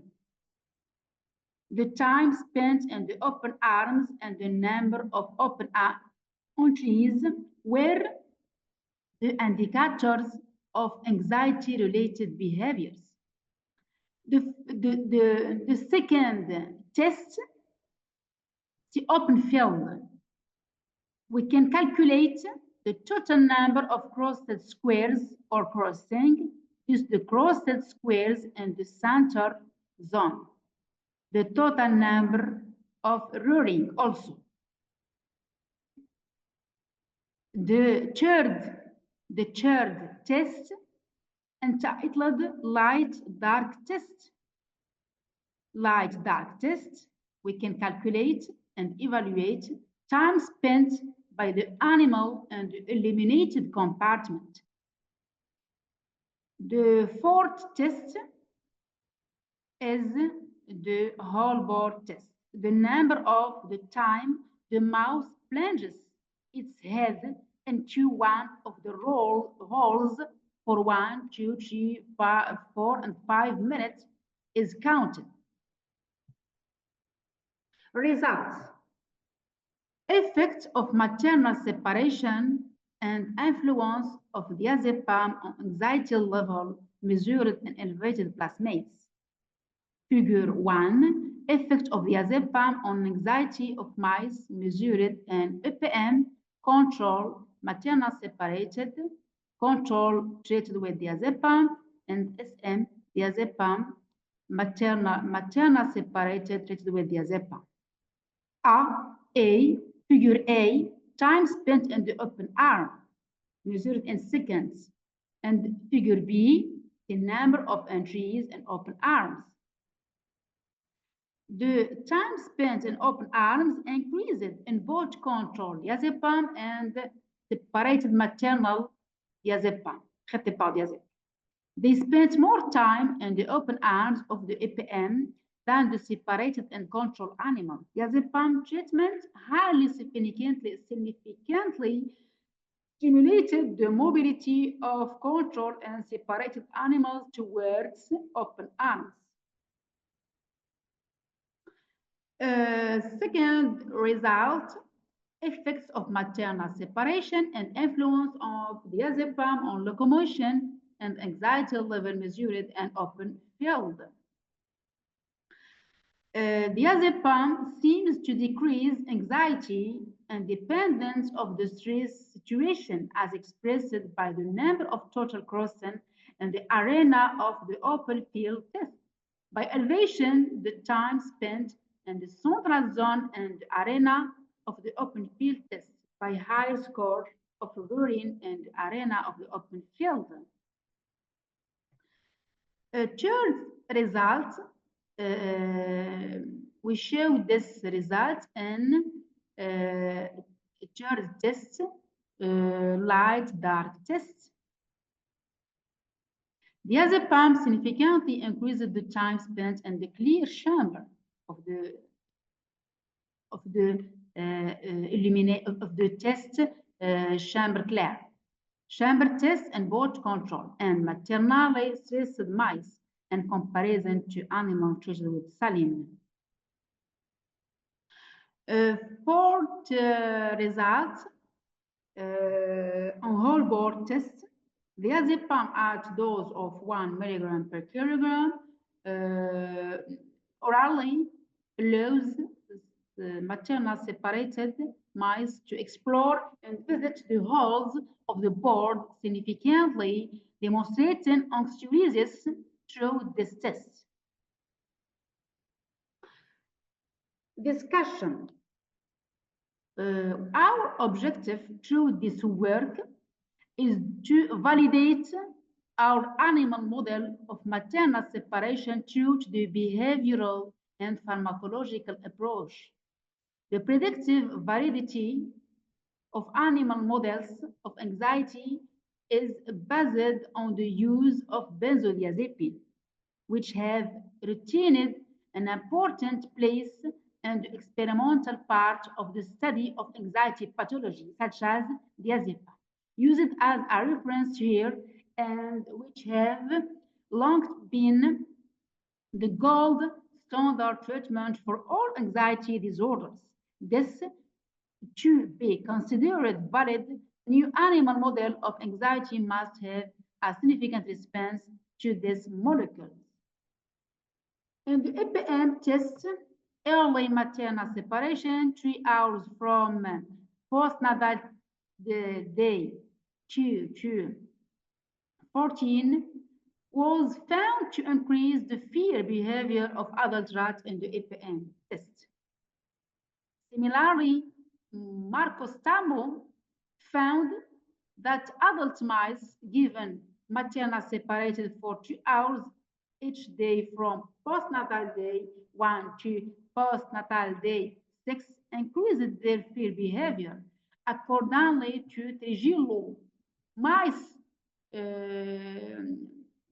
maternal separated for 4.5 hours from postnatal day to postnatal day 21 caused a higher fear level in adolescent rats during the EPM test. In the EPM test, both the maternal separated treated with diazepam and control treated with diazepam group mice spent more time in the open arm, and the number of entries in the open arm increased, which indicated that both the separated maternal diazepam and control diazepam group rat had enhanced anxiolysis-like behaviors, which was consistent with several previous studies documenting this treatment. Diazepam decreases defensive behavior in rodents, including exploratory behavior in the open field test and elevated plasmase. We found that maternally separated mice show with higher levels of anxiety and fear behavior in adulthood by reducing the number of crossing and the center of the open field test, also reducing urine. Both the maternal separated treated with the diazepam and control treated with diazepam group mice spent more time in the central zone of open field and had increased in the number of central crossing, which indicated that both the separated maternal Diazepam and control diazepam group mice had enhanced anxiolysis-like behaviors, which was consistent with several previous studies documenting this treatment. The separated maternal mice treated with a well-known anxiolytic drug, diazepam, spent more time in the clear chamber and make more transitions between the two chambers.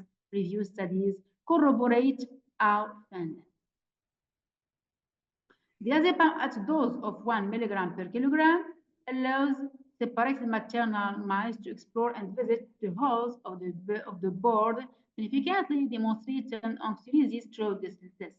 This data indicate that the emotionality of biopsy mice is altered by maternal separation.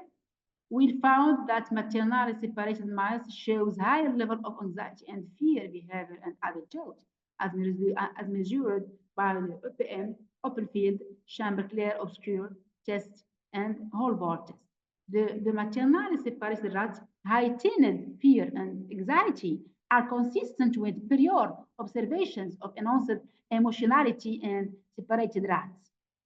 The brain connections that may support emotional transformation as how early life events influence these connections are known.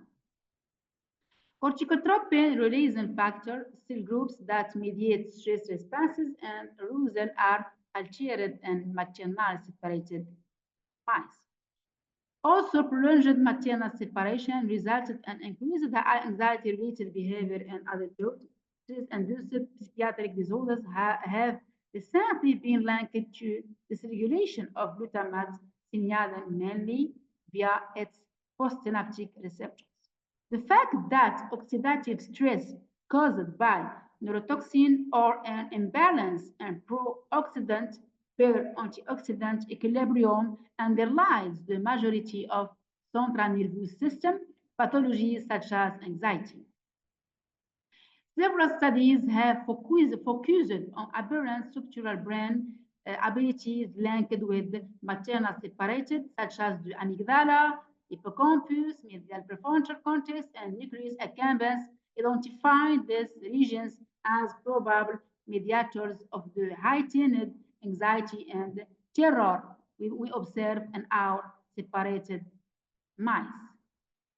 On the other hand, the exposition of maternal separation biopsy mice to diazepam induces a reversible effect on the damage of maternal separation. Our objective, our hope, the ability of this treatment to correct the behavior deficits observed in our animal model corroborates the therapeutic efficacy of these molecules in patients suffering from anxiety disorders linked to maternal separation. The public health and economic costs of anxiety disorders require more attention. The investigation of better anxiety management is even more important because of the significant adverse effects of current therapies. Overprescribed benzodiazepine for long-term anxiety treatment is still widespread, leading to tolerance and withdrawal syndrome, as well as benzodiazepine dependence. This significant clinical issue could be addressed by integrating novel medication, such as medicinal plants, into the treatment of anxiety disorders. In conclusion, these findings suggest that maternal separation can influence anxiety and fear behavior in adult biopsy mice throughout early development. In particular, we discovered that mothers who were removed from their children as children has higher level of worry and terror behavior as adults.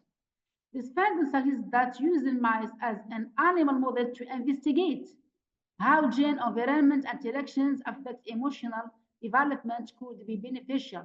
The chance of developing animal models that accurately mirror human situations are slim to none.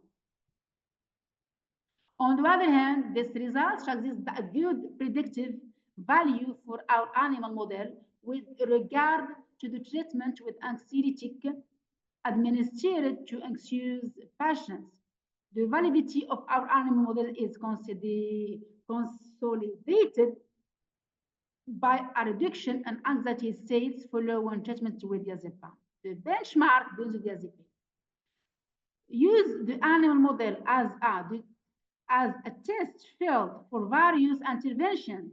The need for further investigation, research, or of physiopathological mechanisms and testing of new diagnostic or therapeutic methods. And thank you very much for your attention.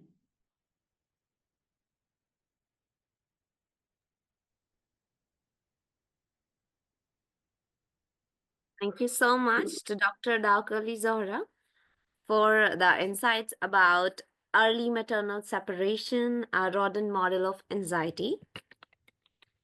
Yes. Firstly, thank you so much for coming back to OLCIAS.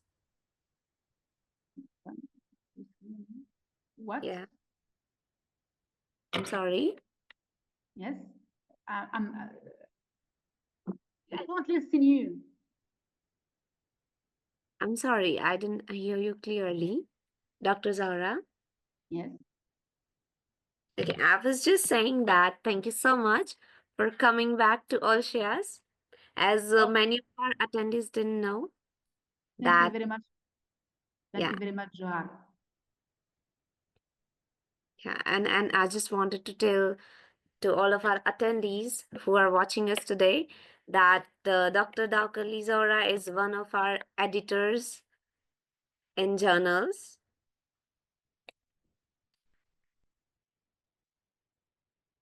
Okay, so if you're having any questions to be asked from Dr. Zohra, you can write down your questions here in the chat box or just come up on your screens and ask the questions.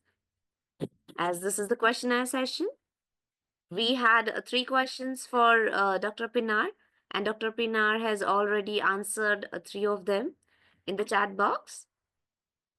I hope all of you have received the answers. And if you're having any questions to be asked from any of our speakers, please ask your questions. Come up on your screens, unmute yourself, interact, or you can write down the questions in the comment section for those who are watching us from LinkedIn Live. And those who are here in the meeting room right now, you can write down your questions in the chat box. Also, there are bits of information I would like to share with all of you before I'll be asking for your name and email addresses and your country names for the certificates preparations.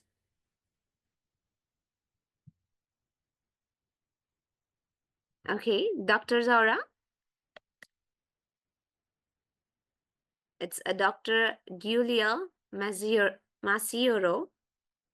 Want you to share the last screen, last slide on bibliography. Can you please share your last slide?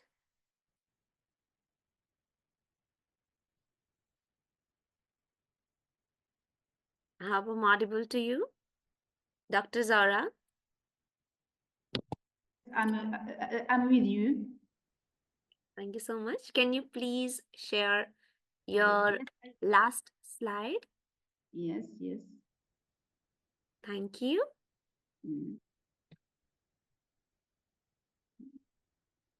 I try to do it. I try to partager, yes.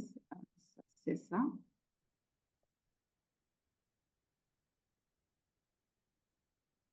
Oui. Non, j'ai partagé. I share with you my presentation. Okay. But I just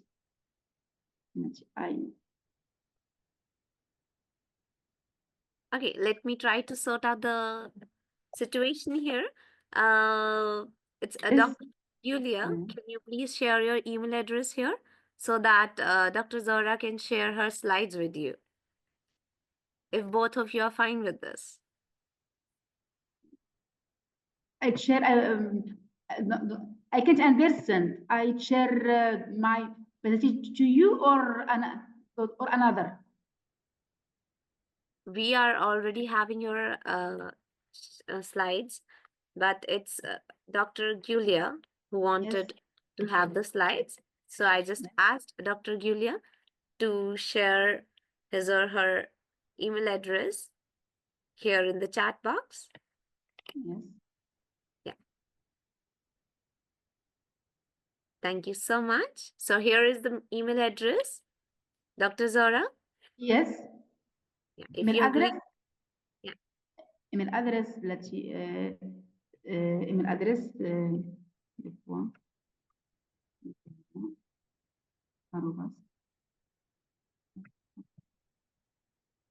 The last message in the chat.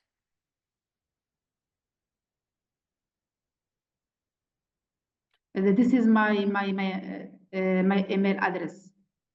d.zohra@yahoo.fr. Can you please type your email address in the chat box? And chat box. Yeah.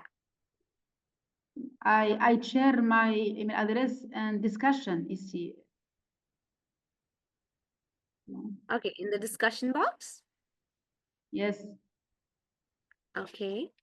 d.zuhra@yahoo.fr.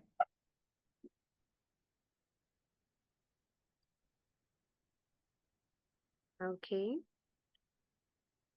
You show my email? Yes.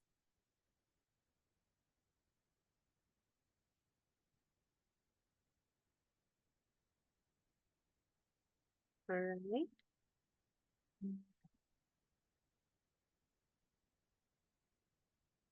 I would like to ask my teammate to kindly share Dr. Zohra's email address in the chat box. Thank you. It will now which slide number? Slide number 21st, if I'm not wrong.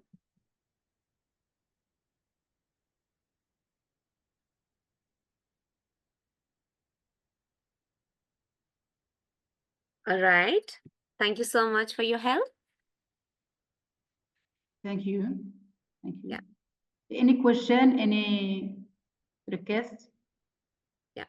Any questions from Dr. Zora can be sent to us in the chat box or in the comment section, or you can come up on your screens and ask the questions.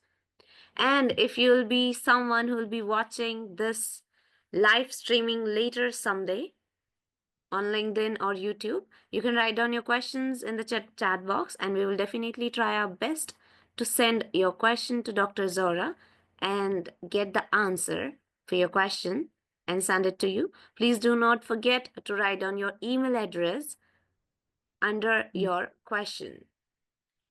Thank you. Thank you so much. Okay, thank you very much. Yeah.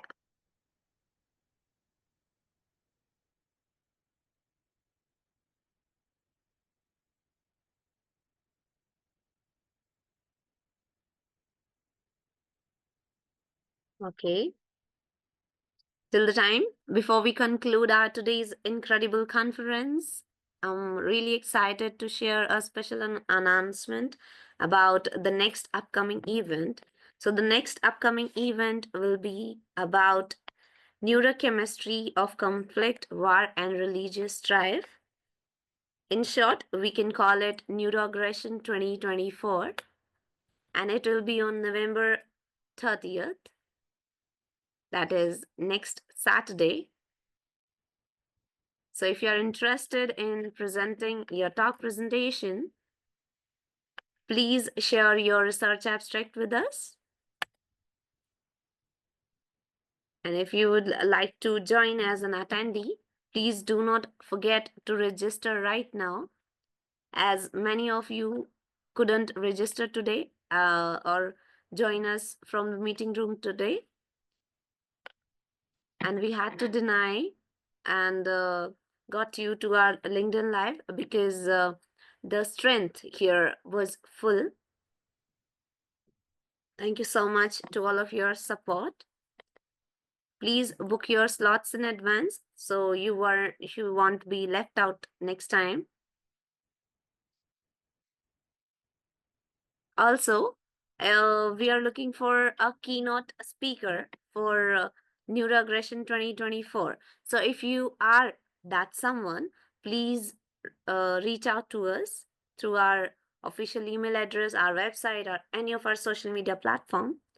Or if you know someone, any professional doctor, researcher who is best for being the keynote speaker for Neuroaggression 2024, then please suggest the name, their email address, or any way to reach out to them. Thank you so much.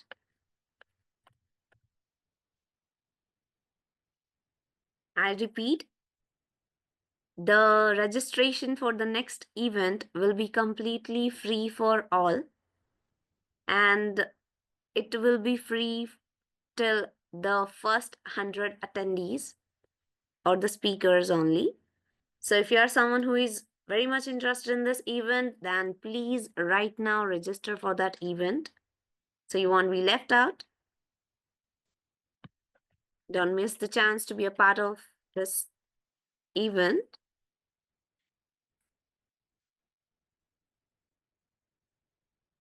Okay. Again, if you are interested in being the speaker or you know someone who is the best suited for being the keynote speaker for Neuroaggression 2024, that is on November 30th, please suggest their name, email address, or any way to reach out to them. Thank you.